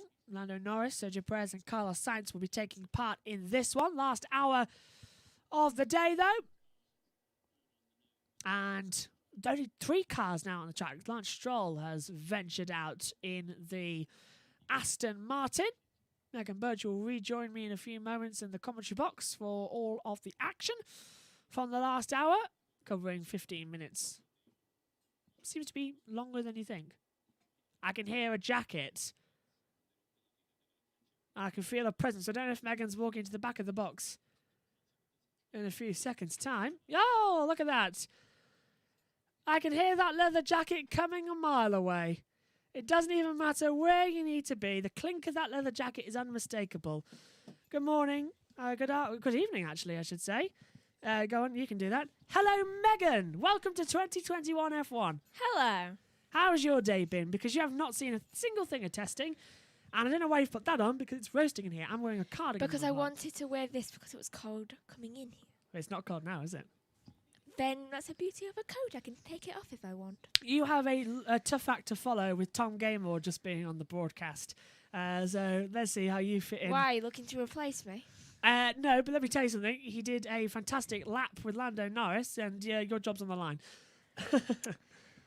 Well, that just gives me more free time, so... No, forget it. I'm not Thank you for bothered. thank you for coming in for the last hour. Precisely the last hour of the session, I might add. That's when you have school. Yes, well, what time is it now? It's 3 o'clock, so well Yes, I done. got out of school half an hour ago. I do apologise for I got dragging you in. back 20 minutes ago. I do apologise for dragging you in the box. But think about this. It's only till 4 o'clock and you get the rest of the night off. At least it's not like these are testing in Spain Yeah. when it's going on till 6, 7 o'clock. I'm just going to lay in bed for the rest of the time. Well, I think I'm going to go for a long lie down after this test. But Basically, we're going to do the same thing. Yes, So I'm basically. going to have food around me. yes, basically. So on board with Lance Stroll and the Aston Martin.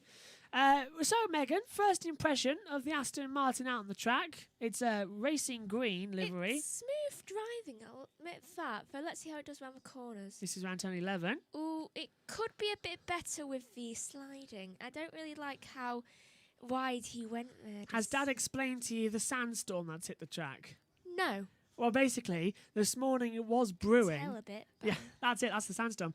It was brewing this morning. Ooh, you can see Yeah. all the grittiness. Wait until the start and finish straight. Imagine that. Ooh, that's going to be a problem. Yeah, Tom Gaymore said the same thing. He was imagining the drivers having the sand in the visor and the helmet because it's so fine. So, yeah, he's not happy with it. I wouldn't be either, but watch this down the start and finish straight. Look at that, the haze. You can't see them. The haze, though, the lights have come on, so it's a little bit easier to see. But honestly, it was about 2-3 hours ago. It was a complete white screen. It was like it was raining out there. It was so bad. And luckily, they didn't stop the session, thankfully. But this is... It's like it's in a lower camera quality. It was, yeah. This is Nikita Mazepin locking up again at turn 10. Second time he's done that today. But yeah, so basically, sandstorm was brewing in the morning. It came in over lunch and the start of the session. For the first 3 hours or so, it was just pitch with what looked like water vapor in the spray. And then Tom Gaymore came on the commentary and the lights got turned on and the Giovinazzi's darkness off. came in and Giovinazzi's went off the track. And while Tom was on there, it sort of dissipated a little bit. And we were talking about how visibility is going to be an issue. And he did also mention what you did with the sand getting everywhere. Also, with gravel traps, that's not going to make it any easier. There's a moment that your mic needs to be up a little bit. Yeah, with gravel traps. So, Giovinazzi just went off the track, as you said. Verstappen, Megan, is top at the moment, but we can never really tell with testing. But he's done a 1:31.412. Mercedes this morning ran into reliability issues and with gearbox, and that cut them running. Bottas only doing 6 laps this morning. And Hamilton's done 27, but it's just come out to start lap 28. So... red flag also as Ferrari stopped to the track, but they won't tell us why Leclerc stopped this morning and calls the red flag. So you've already had one red flag. I'll tell you what I can do. What? After this, I can make my start of year notes again. Oh yeah, the start of your year notes in your box. This is the most I've seen you standing up in the past 24 hours. Have you You lost haven't weight in your face? I don't know, probably. It looks it. Yeah. Have you had a COVID test today? No, yesterday. Oh I'm right. having one Sunday, then Wednesday, then every Sunday, Sunday? and Wednesday after that. Sunday you had to do it at home as Yeah. well. You can do it live on air. Verstappen. Oh. No, I need a sanitary surface. And I know All right. that, but I'd rather do it in the kitchen. Okay. Is it our kitchen? Look at the Yes. sparks flying now on the back of Verstappen. Verstappen fastest first sector of anybody so far. Let's see what he can do. What is the sector time? 28.7272. So he's looking good there for this sector. Can he beat his own fastest time? He's put the C3 tyre compound on, though, which is a step quicker than he was on his fastest lap when he sat on the C2. So this should be around about 0.4 a lap faster overall. A little bit wide coming out of the last corner. But at least you don't have to do what you thought you'd had to do and take over lead commentary for about 10 minutes while I popped in as Sainz has been off the track. Yeah, true. Here comes Verstappen to the line. What's the time on the board? And Max Verstappen, does he go quicker than his own time? Yes, he does. He's 7/10 faster. 1:30.674. The first driver into it this weekend. Not bad at all for Verstappen. Into the last hour now. Megan? He's looking at the driver notes I've got in front of me. Yeah. Typical James Hunt. He did the same thing, stealing Murray's notes. And this is Sainz doing exactly what Mazepin did earlier, getting too wide and just losing the rear of the car coming out of turn 11. And well, he got on the sand of the AstroTurf really, so it just spat him off. Just looking at the newbies. What, Tsunoda, Schumacher, and Mazepin. Yeah, it's nice to have a Schumacher back on the track. We were saying that, yeah. Schumacher this morning did a 1, if I can see the time, 1. No, I can't because it's not there. One would know the time, 1:01. It's a 1:36.127. I must say, the Schumachers are kind of like the royal family of racing. Oh, completely, yeah. I would say, yeah, they are the royal family. Until Ralph decides to dissipate from the family and go doing an exclusive reveal with Oprah Winfrey or Maury Walker, to be fair. No, Ralph would never do that. He would. He would. Crofty probably would, yeah. They're commentating right now at the moment, actually, as well. And looking good so far. Hamilton a little bit wide coming out of turn 10. He's had a slow first sector, actually, has Lewis. But my big surprise is actually, as we were commentating, look at Alpine in second place, what was the Renault team. Esteban Ocon, 1:31.626. That is a decent time for Alpine with, of course, Fernando Alonso back in the car tomorrow. And you're going to be happy with that one, aren't you? With Alonso back at an Alpine Renault car. Very happy. He's kept the number 14, by the way, so you'll be able to keep an eye on that. But you're in the commentary box tomorrow morning, I want to say, maybe afternoon. I can't remember when. No, it's afternoon. I have no idea. No, it's morning. You're on just after Dan Wells. Better get an early night then. Yes, because honestly, I felt bad this morning about waking people up after breakfast. Because what I thought was nearly lunchtime. I was surprised you were up. You mean I was surprised I came and did my job? Yeah, I'm just not used to seeing you up that early because I'm usually up early for school and you were just there before me. Our 100 subscribers and 4,000 viewers this morning wanted to see our broadcast. Well, mine, you weren't there. I don't know how much we've had this afternoon. No, I was though. in history. Yeah, well, we'll be history soon. There's Hamilton again, looking up at turn 9. It's nice to have you there in the box. I think we did Formula E a couple of weeks ago. That was interesting, and now we're back. You're back to what you know, really, with Formula 1. Yeah, I feel much more calmer when it comes to Formula 1. It's nice to have you back. Does it feel like the first day back at school? I mean, you've been at school, so... No, because I'm actually excited for this. Oh, right, good point, yeah. Formula 1 is back, and we've got 3 days of 8-hour action. Do you know what's strange? I was slightly dreading just like all the work, though I'm actually more ahead in my classes than I thought, which means I can spend more time on this. Good. And I actually enjoy this. A bit of relaxed time. Do you like the new on-air light? I do. Yeah. People on Twitter like it too. I put a picture on this morning. It fell off once, but it's still there. It gets very warm though, as well, just at the top because it's rubber, so it just lightly touches. It's rubber lights and neon, so it's like a heater. Yeah, it heats up quite a lot. But yeah, I'm enjoying this new box setup slightly. And I'm just waiting for one of us to like pick up the other's phone. That always happens. Yeah. Oh, let's. What do you want to talk about then, Meg? Because they're not even the same colour or size. No, they're not. We just often pick each other's phone up. So what do you to talk about then? We've gone through several. Let's start off actually where we left you, which was in Saudi Arabia. Sorry about that. But we left you in Diriyah for the Formula E race, and we'll pick up there as Hamilton has a big oversteer moment, gets on the curb at the exit of turn 14 and 15, comes to the line and doesn't improve. He's still 2 seconds off. He is out of practice, yeah. So Alex Lynn, and his airplane accident in Formula E. He's okay, but yeah, that was a bit terrifying, wasn't it? Yeah, we didn't know what was going on. They just like, okay, Alex Lynn has been taken to hospital. We'll give you no more information. Nothing. It's and like, then they went off air. It's like, is he okay? Is he dead? Is he in a coma? Yeah. What do we think? Yeah, nothing. And then finally we were able to get Hazel Southwell sent a message and sent a tweet out as well saying that he's been taken to hospital but is conscious and alert, which was great news. And what we saw of it was an airplane accident. It was like Webber in 2010, I'm trying to think of it, Heidfeld, Formula E 2014, launched at the back, hit the wall, and bang, up in the air, upside down straight away. A hard hit as well on the roll bar, and it bent the halo. If it wasn't for the roll bar, his head would have been injured. So a very lucky escape there for Alex Lynn. Just to talk back there from when we were watching in Formula E. Back to Formula 1, and where we left in Abu Dhabi with you, Verstappen was the winner, and Verstappen's topping day one of testing. Is this a sign of things to come for Red Bull, or is this a factor that Mercedes have just lost a lot of running today? Or is it a sign that maybe I'm just instead of a bad luck charm, I'm a good luck charm? Well, for Red Bull, bad luck for Mercedes, good luck for Red Bull. I don't know. I've never cursed an entire team before. No, you've cursed a driver. Brendan Hartley still won't accept my calls.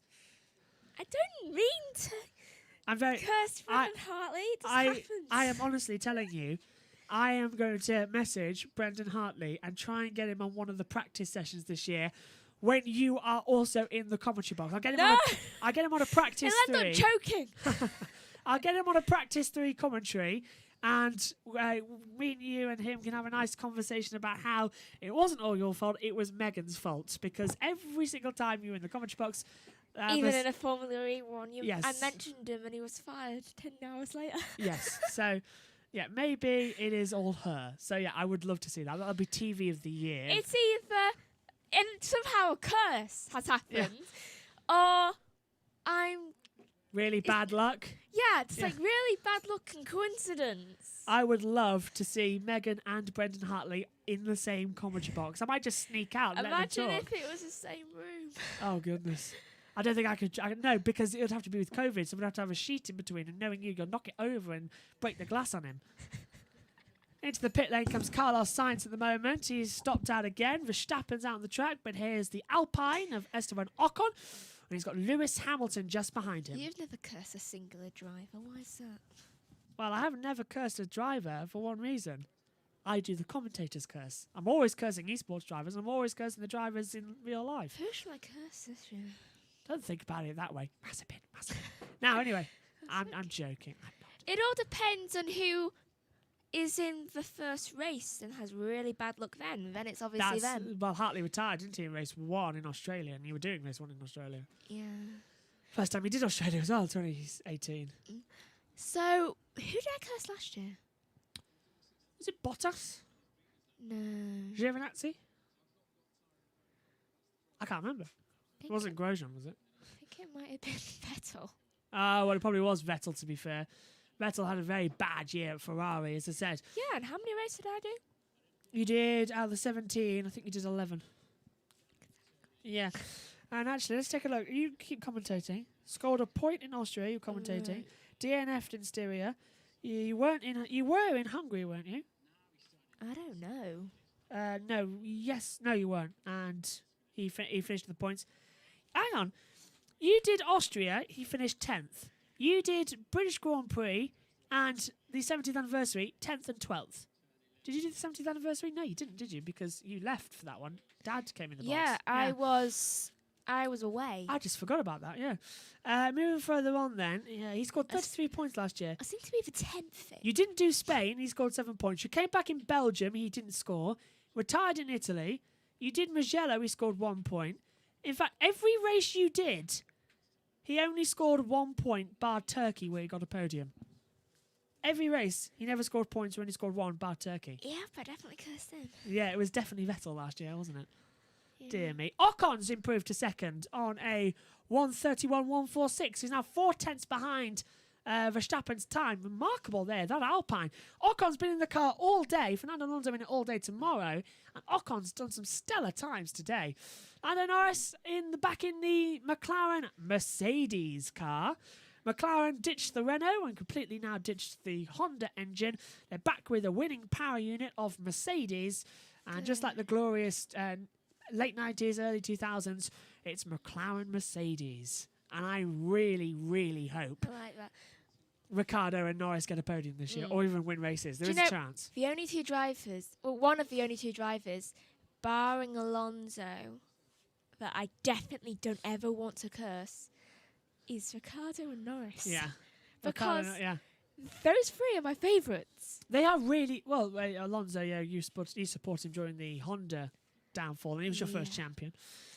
But with Lando and Ricardo, Lando and Danny, you don't want anything bad to happen to them ever because they are just a dream team at the moment. And a comic duo. I cannot wait until you see Yuki Tsunoda in a race because I know you followed him in Formula 2, but Tsunoda, he says himself, he's about your height, and he says he's short. And he's Japanese, and he was in the car yesterday in the AlphaTauri. I've definitely heard of Yeah, he was in the car yesterday, and he knows he's small. He was down low with the steering wheel, and he just put grow. Because he knows he's tiny. He's about your height, actually. So, if I want to see what height I would be on a podium, I just got to wait until he gets one. Basically, yeah. Back onto the track then comes Lando Norris, Sainz's former teammate. Well, I know who I'm rooting for. Sainz, former McLaren teammate to Lando Norris, now in Ferrari.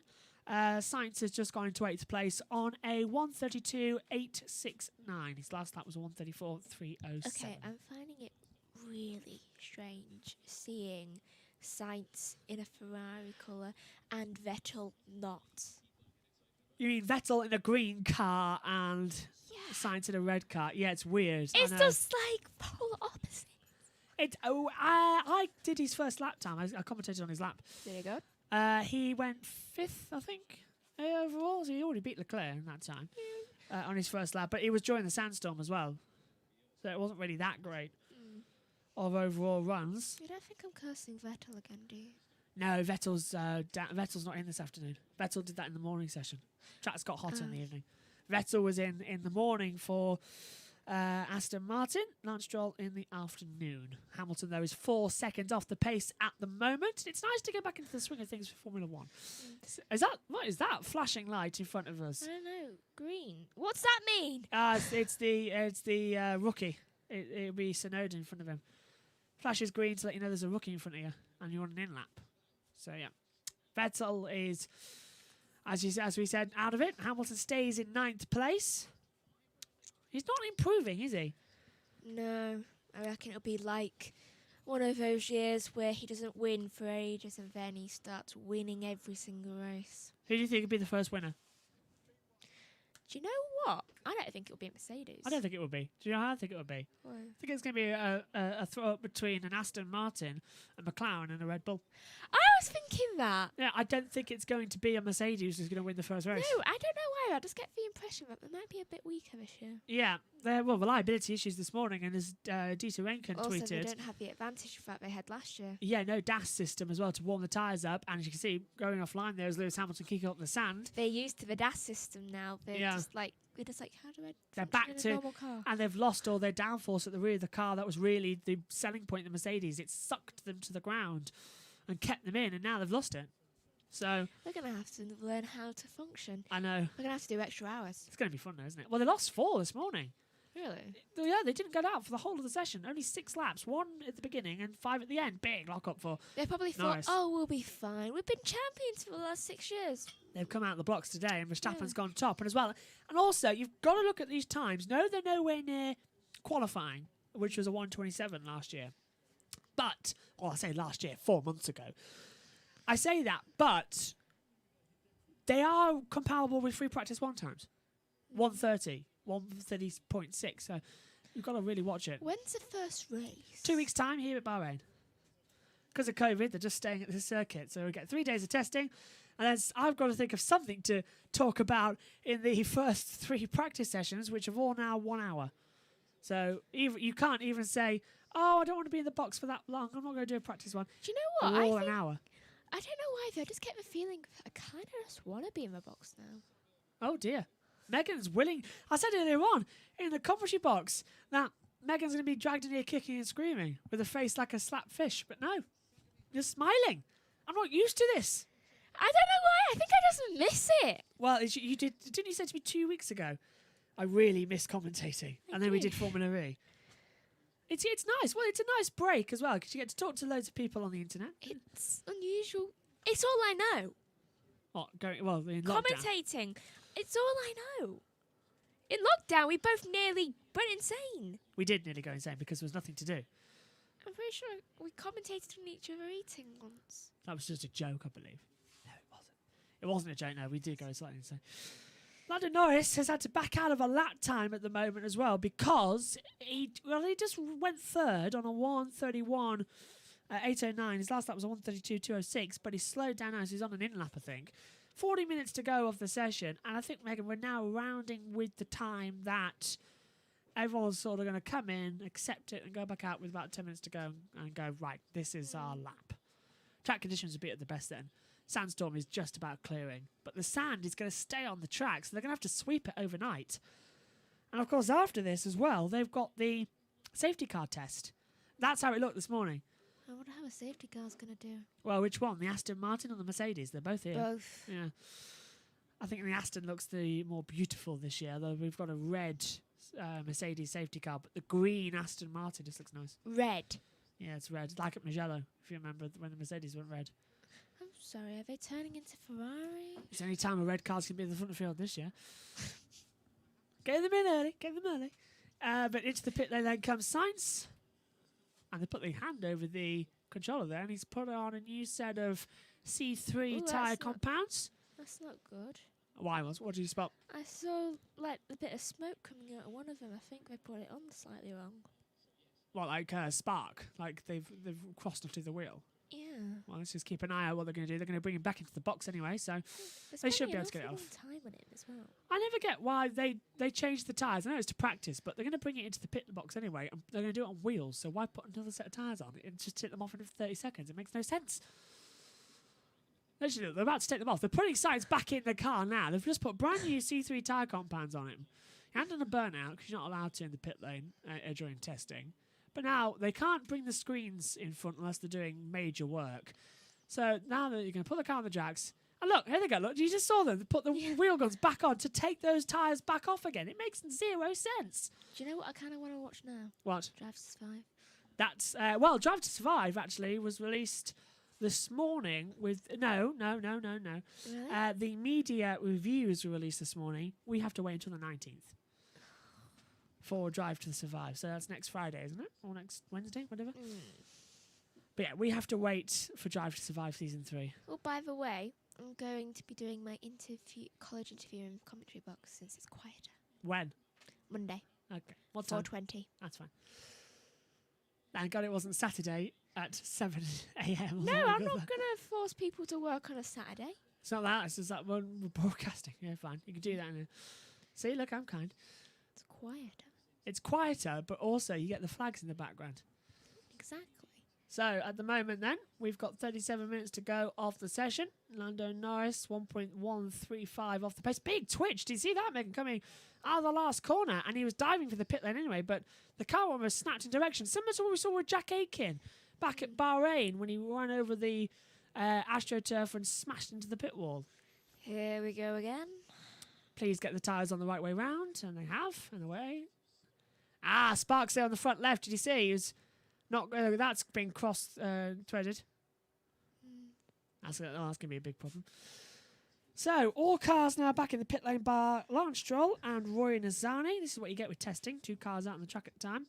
There was a thing that why don't we bring all 20 cars to testing and let them go out on the track? But for some reason, that was vetoed. Why is there only 17? 10 cars and the drivers are rotating and some are doing all day. Like Ocon, Verstappen and Nizami have done all day. Every other team has swapped drivers AM to PM. Well, they're going to be the ones with most practice. So. Get out of the way, mechanic. There you go, Megan.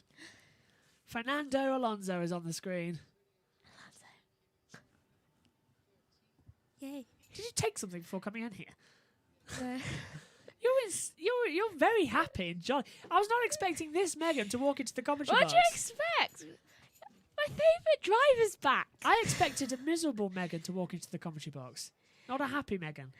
Yeah, well, my favourite driver's back. I'm ecstatic. Oh dear, Bahrain in 2 weeks' time for a first overtake. You're going to be uncontrollable. Well, this across the line then. Mazepin's coming back out on the track across How long this. wasn't he here for? 2 years. Yeah, and when was the last time you saw me properly excited for a race? 2 years. Exactly. That was a demon. Across the line then, here comes Lance Stroll. If you want me to concentrate, put Alonso on the track. Tomorrow, he'll be out on the track when you're in the commentary box. Yay! He's in all day.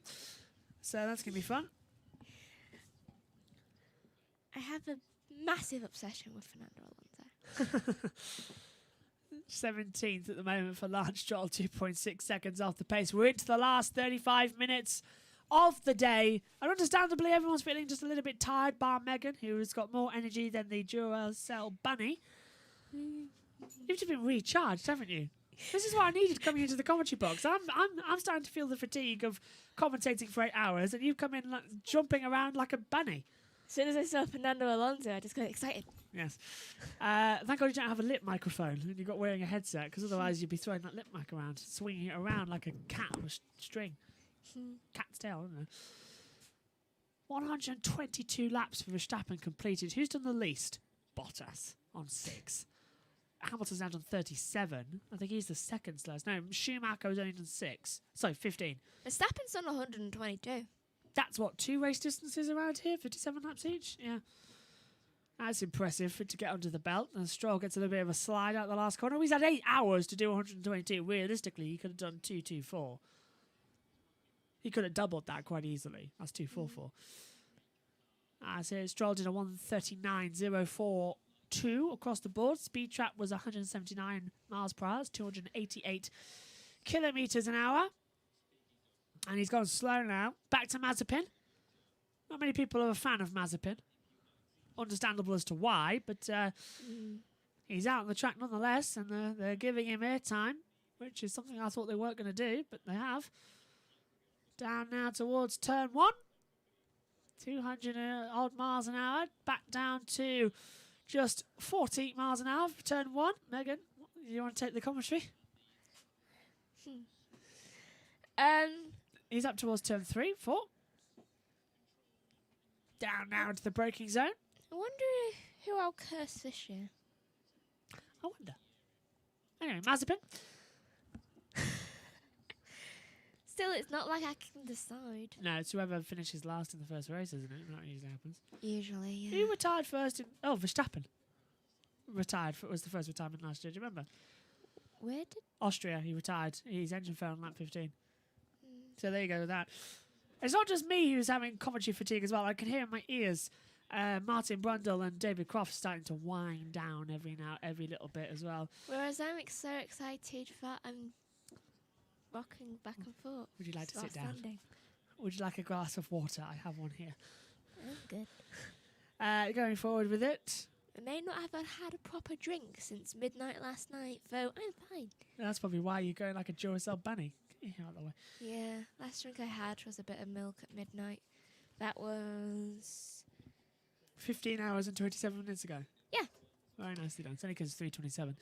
Mazepin coming into the last corner then to complete a time. He's already off of Verstappen's fastest time. He's done 1:34, 1:35. I had a bit of water at lunch. That was only a couple sips. Well, that's not too bad then. And look at that. Mazepin's 9 seconds off of Verstappen's time. Actually, 10 seconds precisely, actually. Looking at that on the boards. And Mazepin completely now doing race simulations going forward. There's a lot of work still to be done for him. So it's Verstappen, Ocon, Norris, Giovinazzi, Ricciardo, Gasly, Tsunoda, Sainz, Hamilton and Leclerc, the top 10. Then it's Raikkonen, Vettel, Nozani, Mazepin, Schumacher, Bottas and Stroll. The 17 cars out on the track today. Megan is randomly pointing at something on the commentary desk. You landed on Nikita Mazepin completely by accident. Okay. I was thinking, who am I going to curse? She really did land on Nikita Mazepin as well. Didn't I have my eyes closed? Yeah, she did. The camera can prove it as well. Here's Giovinazzi, 4th. Impressive from Antonio in that Alpha. Kimi out this morning, only managed 11th. But times much more... The track's much quicker in the evening.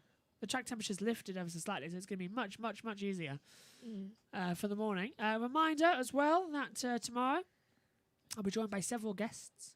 I look like one of those Jack in the Box things. Have you had sugar? No, I actually haven't had any all day. Dear me.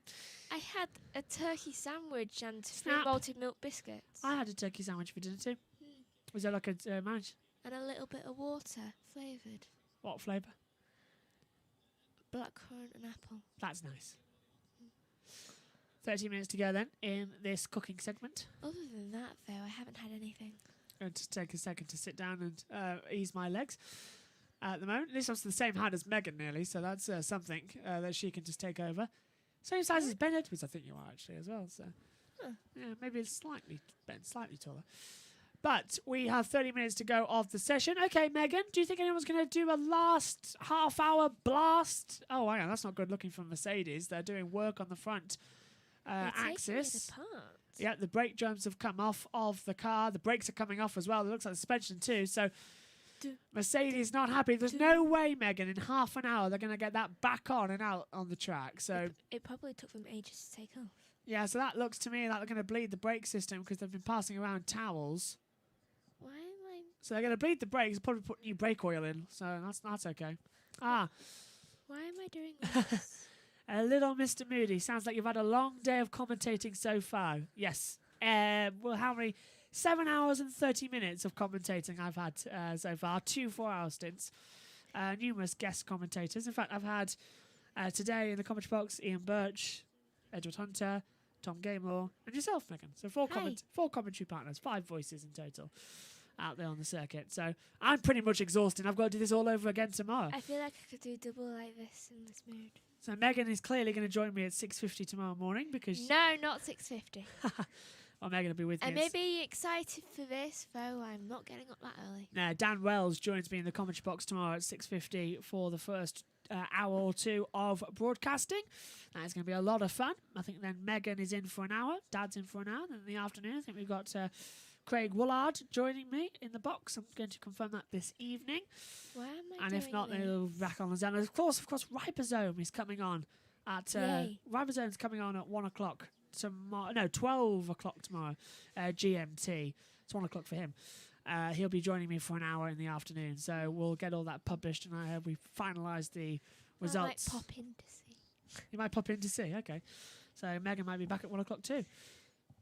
Practice start for Lando Norris at the exit of the pit lane. Verstappen's headed back out. So Megan, they're all now starting to go back out. Mick Schumacher is on the board. The 21-year-old, nearly 20, will be 22 by the time the season starts. His birthday in 10 days' time for 22. Same age as me. Yeah. He's 30. Hang on, let's get this right because I said it earlier and I've forgotten. He is 30 days older than me. Exactly a month. Exactly. No, 31 in a month of March. Yeah, though, So I'm it's just he was going born off on April. He was born on the 22nd of March, so that's 30 days. 30 days, yeah. He's 30 days older than me, exactly. Into the pit lane comes the Aston Martin. What do you think of the Aston? I said this at the beginning of the show. That means but he's 6 years and 39 days older than me. yes. Or how about the fact that Yuki Tsunoda was born in 2000? He's our first Formula One driver to be born in the 2000s. Oh, we're born in the same century. Yeah, he's our first 21st century driver is Yuki Tsunoda. Oh, cool. We're less than 5 years apart. The 11th of May 2000 he was born. That's Yuki 5 years, Tsunoda. take away 11 days older than me. Yes. So 5 minus 11. So you could almost say it's 4 years, 352 days I'm going to say difference. Am I right? Yeah. 4 years, 352 days. Yeah. I'm not good at math, but I'm pretty sure that's right. Yeah. Hey, 7 hours of broadcasting. I can still get mathematics right. You just can't speak English. No, I can't. I really can't speak English at the moment. Which is going to be a pain. I'm looking forward to popping in and having a nice warm cup of tea as well. Look. There, Fernando Alonso's back on the screen in front of a fan as well. Not a fan, but a cooling device Yeah. as well. And he's not ready yet. Lando Norris. Right, so 26 minutes in, and Norris seems to be looking quite good. seems fine. Say Lewis. I said Norris. Oh, Norris. Sorry. Oh, maybe your hearing's going as well. Yeah, I just coughed a little bit, so I had to mute the mic for a second. So, yeah, Norris in third place on a 1:31.809. Clap, clap, clap, where it's due. That McLaren is looking quite strong. And a Mercedes power unit as well. Gives it the bite and the grunt to get on. He's on the C3 tyres now. How fast that was. They're going to be the same, about 1.5 seconds faster than Renault last year. And McLaren have spent quite a lot of their tokens on redesigning the whole rear end of the car. Just look. Yeah. McLaren. Third and fifth. Mercedes. 9th and 16th. Yeah. Highest McLaren. They're the highest Mercedes team of the session. And look at where Aston Martin are in the Mercedes engines. 12th and 17th. And the McLarens 3rd and 5th with Mercedes. Superior. Always wide though, Norris, but he's looking quick. Norris is quick on this lap time, and he's second. Fabulous time in the dunes. Looks like more of a dune buggy. 1:30.889. Norris goes to second. He is 2/10 off of Verstappen's time. So McLaren 2nd and 5th on day one. That's impressive. Very impressive. And there's more time. And look at that, Alfa Romeo as well in 4th. I know it's day one, but wow. Day 2 better give us more of a pecking order. What if we get 3 different results in 3 different days? We're gonna come to Bahrain scratching our heads. It's like, who's going to win? I know. Complete lottery. Where's the other Red Bull? Of Sergio Perez. Yeah. He's out tomorrow. Verstappen's taken all day today. Oh. So tomorrow we should see Fernando Alonso, Sergio Perez, and George Russell in the Williams back out on the track. And Nicholas Latifi has Sunday all to himself. Yay. Very unusual as well for Roy Nizani, who's a 3rd driver, to get a whole day of pre-season testing, especially when it's limited. That means that instead of each of their main drivers having 2 days of testing, so 1 full day, 1 half day, so 1.5 days of testing instead, they are only going to get 1 day of testing. So they've lost 4 hours in that car already because they decided to give 8 to Roy Nizani. So Williams want a 3rd driver if COVID happens and Russell or Latifi gets it, or Russell's caught up to. And they want them to have a lot of experience. Yes, with the car. So they're going straight in, training them and saying, It's this is it. clever. Yeah. It's very clever. Because they want to avoid putting Jack Aiken in, but they want to avoid putting someone in who needs to experience. needs to get experience with the car quicker. Yeah, and we've had that before. We've seen what Jack Aiken can do, and he just needs a bit more Time in the car, yeah. time, I mean, he's yeah. off to do GT World Endurance in the Yeah, that might Lamborghinis. Yeah, he's in Lambos, but he'll still be in the F1 paddock on weekends because he is still their 3rd driver at selected events. But he's not here this weekend because he's testing with, I think, Alex Bundle at Barcelona, which is where we should have been for testing. But COVID, we should have really done testing 2 weeks ago, and this weekend we should have had Australia. But COVID's pushed that back to November, so they thought, let's put testing in Bahrain, wait there for a whole month, go 2 weeks later, and do the Grand Prix as well. Same thing with MotoGP, although MotoGP have done it for years. They have all their equipment flown out, do the test, and then wait a week and do the Grand Prix. But unfortunately, last year that couldn't happen because the MotoGP teams stupidly flew back to the UK when they should have stayed in Qatar, and they had to cancel the opening race of the year. This is the first time I sat down in 38 minutes. Well done. I'm very impressed. I haven't sat down. Well, I did sat down for a couple of seconds, didn't I? But I've been standing when everyone's inside with the commentary box. Yeah, but I'm used to sitting because I can't stand for long periods of time. I mean, like when you're jumping up and down? Yeah, though that actually gets movement to my back. I'll join you, actually. I'll pull my chair up as well. It's been a long 7 hours, and we're in the winding down period now, so we're still visible on the screen, so it doesn't make too much of a difference. Lando Norris out there on the circuit, on the track. Is he going to improve on his own time now? I don't think he is he? No, he's slow in the first 2 sectors. Megan, take it away. So there's 21 minutes to go, and Norris is box now, which is a good thing. I mean, he's got a good time. I mean, it may as well. He's done 4 box laps now. on those tyres. May as well have come into the pit lane and just... Is that the day done? I hope Probably. not. They need to do some practice starts. I know they're probably doing the pit stop and the exit, but they do have a chance to do them on the grid. And I personally would like to see them do it on the grid to see what it looks like. Just to see, get the 5 lights procedure working and see it all going in action.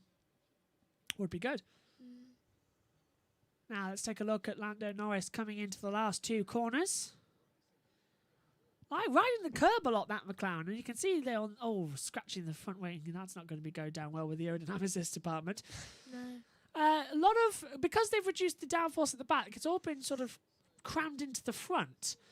And I don't know if you saw there, just ever so slightly, the difference of tuning on the front there of the McLaren, the different levels of fenders, the air fenders on the front. That's completely different to what we've seen previously. Megan sat down, she's lost the energy, or she's contemplating something. I'm contemplating something. I'm just thinking about other movies I want to watch right now. That's impressive. Yeah, it's just I want to watch so many. Nizani is just in front here on the track. He's coming into the pit lane. We're watching Lance Stroll exit out the last corner and blast off. He's got Max Verstappen diving into the pit lane too. So Stroll is still going for a lap time. He's currently... where is Stroll on the board at the moment? I can't see him. He's down in 17th place. That's why I can't see him. He's right at the bottom. Let's hope that Lance gets a competitive time in. I want to be comical to see a Mercedes at the bottom of the timesheets in pre-season testing. I mean, they'll probably come out tomorrow and blow everybody away with some new revelation. Like last year, we had DAS. I wonder what we'll get this year. Probably mass, yeah. Probably something with the downforce being able to bring it back in. Probably a flexing tire, not flexing tire, flexing bodywork to bring the aero back in. I don't know, but it's going to be interesting to see what Mercedes have got up their sleeve, because for sure they have something up their sleeve. They have not just going to lose all that advantage they made last year. They will have something up their sleeve. Do you know what movie I really want to watch for some reason? What? First Wives Club. I don't know why. You don't know me.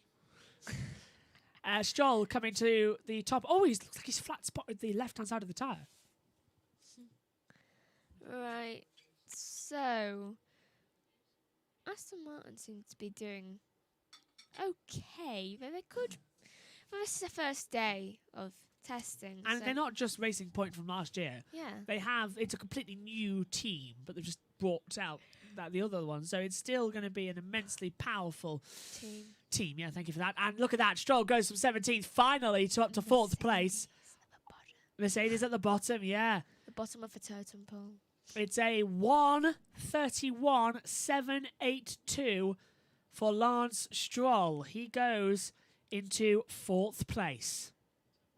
And this is, I think, the only mistake he made on the track coming out of turn 7, just sliding the rears with a bit too much gas. Maybe a bit gas this year. Too much acceleration under. When every team knows they truly need to step up, when Williams are ahead of you. Yeah, where are Williams? Nizani's 14th, Mazepin's 15th at the moment as well, and Schumacher's 16th. So Haas is predicted to be at the bottom of the pecking order, but Bottas ran into reliability issues in the morning, so we'll see more of that. I predict Mercedes will have a better run, but I think it's true that Haas could be 15th and 16th on the board last, effectively. Then again, the new drivers, they need to get used to things. So we don't really expect, like, perfection on the first day. No, I no kind way. of extended the word perfection there. I forgot to say it. Perfection. You sound like a cat. Perfection. Perfection.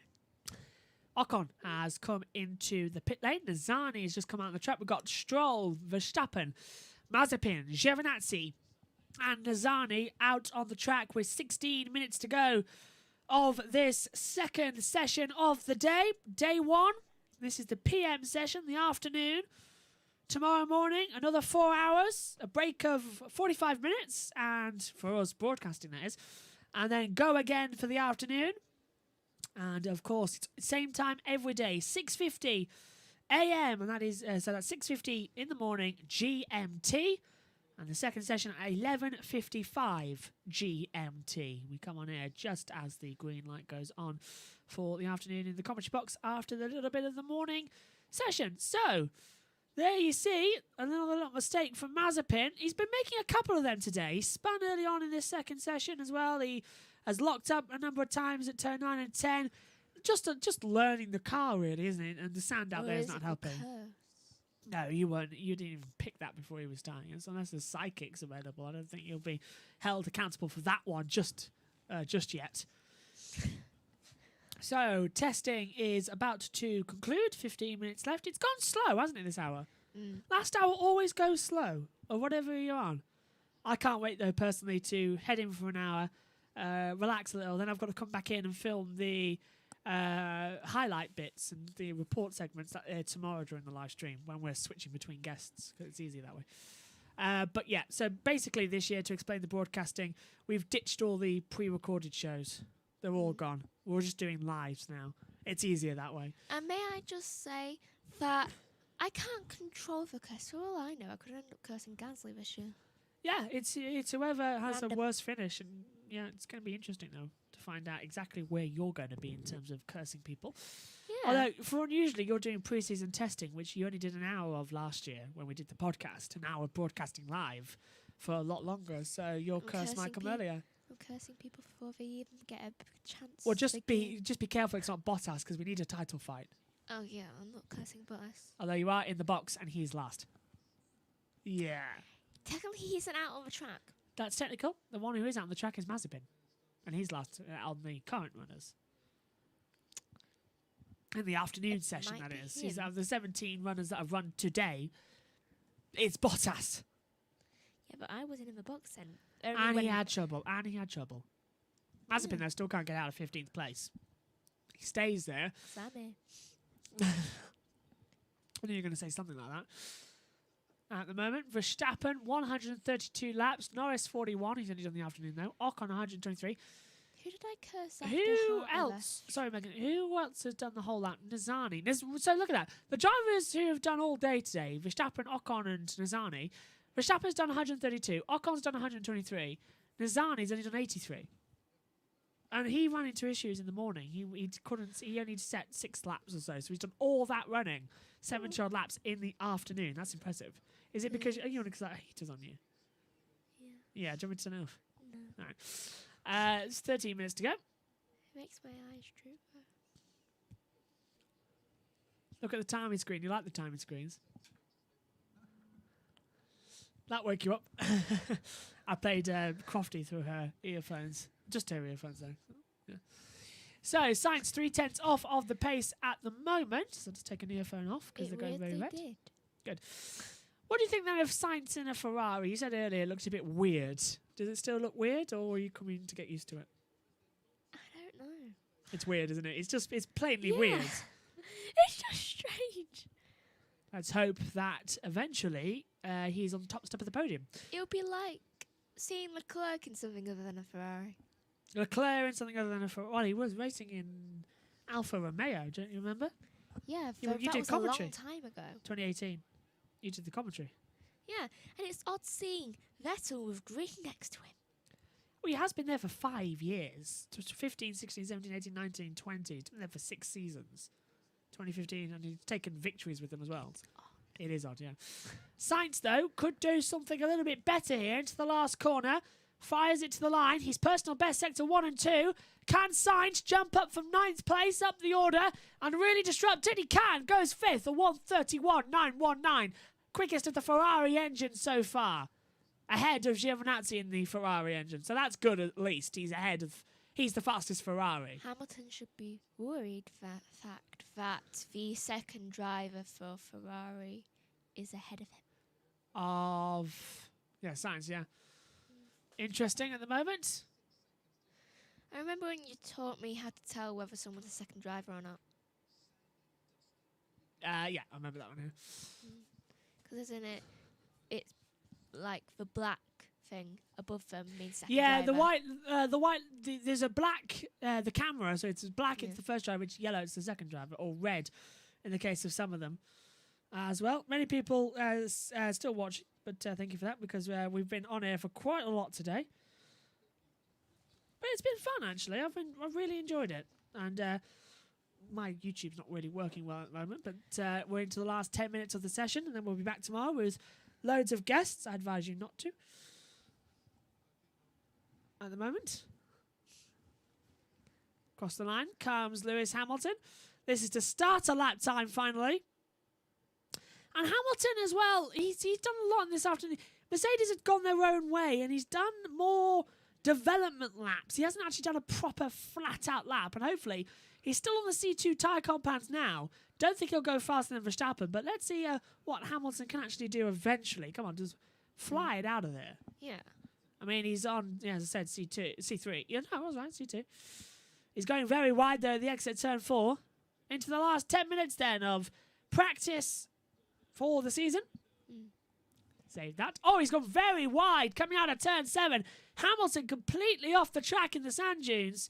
Did someone put something in his drink? I don't know. Hamilton was very unstable. Those tyres are just not working. The C2 tyres not working on this condition of the track at the moment. He should really go to C3. Put on a set of the medium tyres and just head out there. Here it is again, look. So 5th gear corner, downhill through 6.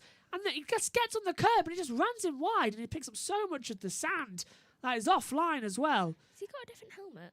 Yes, just a simple little error there from Hamilton, but looks more dramatic than it was because it's kicked up by the dust and the sand. So, yeah, as he's backed off the lap time now coming into turn 11. So still being there and still not going to say aggressive, but he's calming it down nicely, don't you think? 9 minutes to go. We'll be off air in 10. So we'll have everything finished and done. Hamilton on my screen is registered as slow and stopping. We're watching it on our Sky F1 monitor ahead of us in the commentary box, and he is just slow coming around turn 13.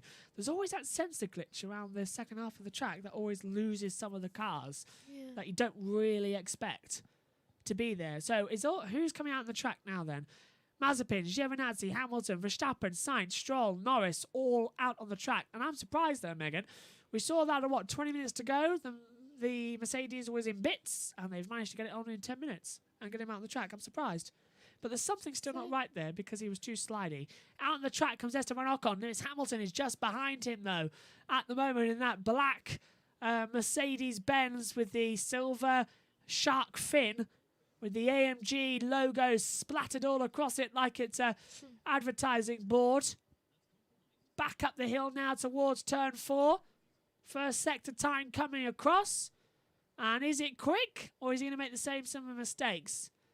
26, 27. He's gone very wide at the exit of 4.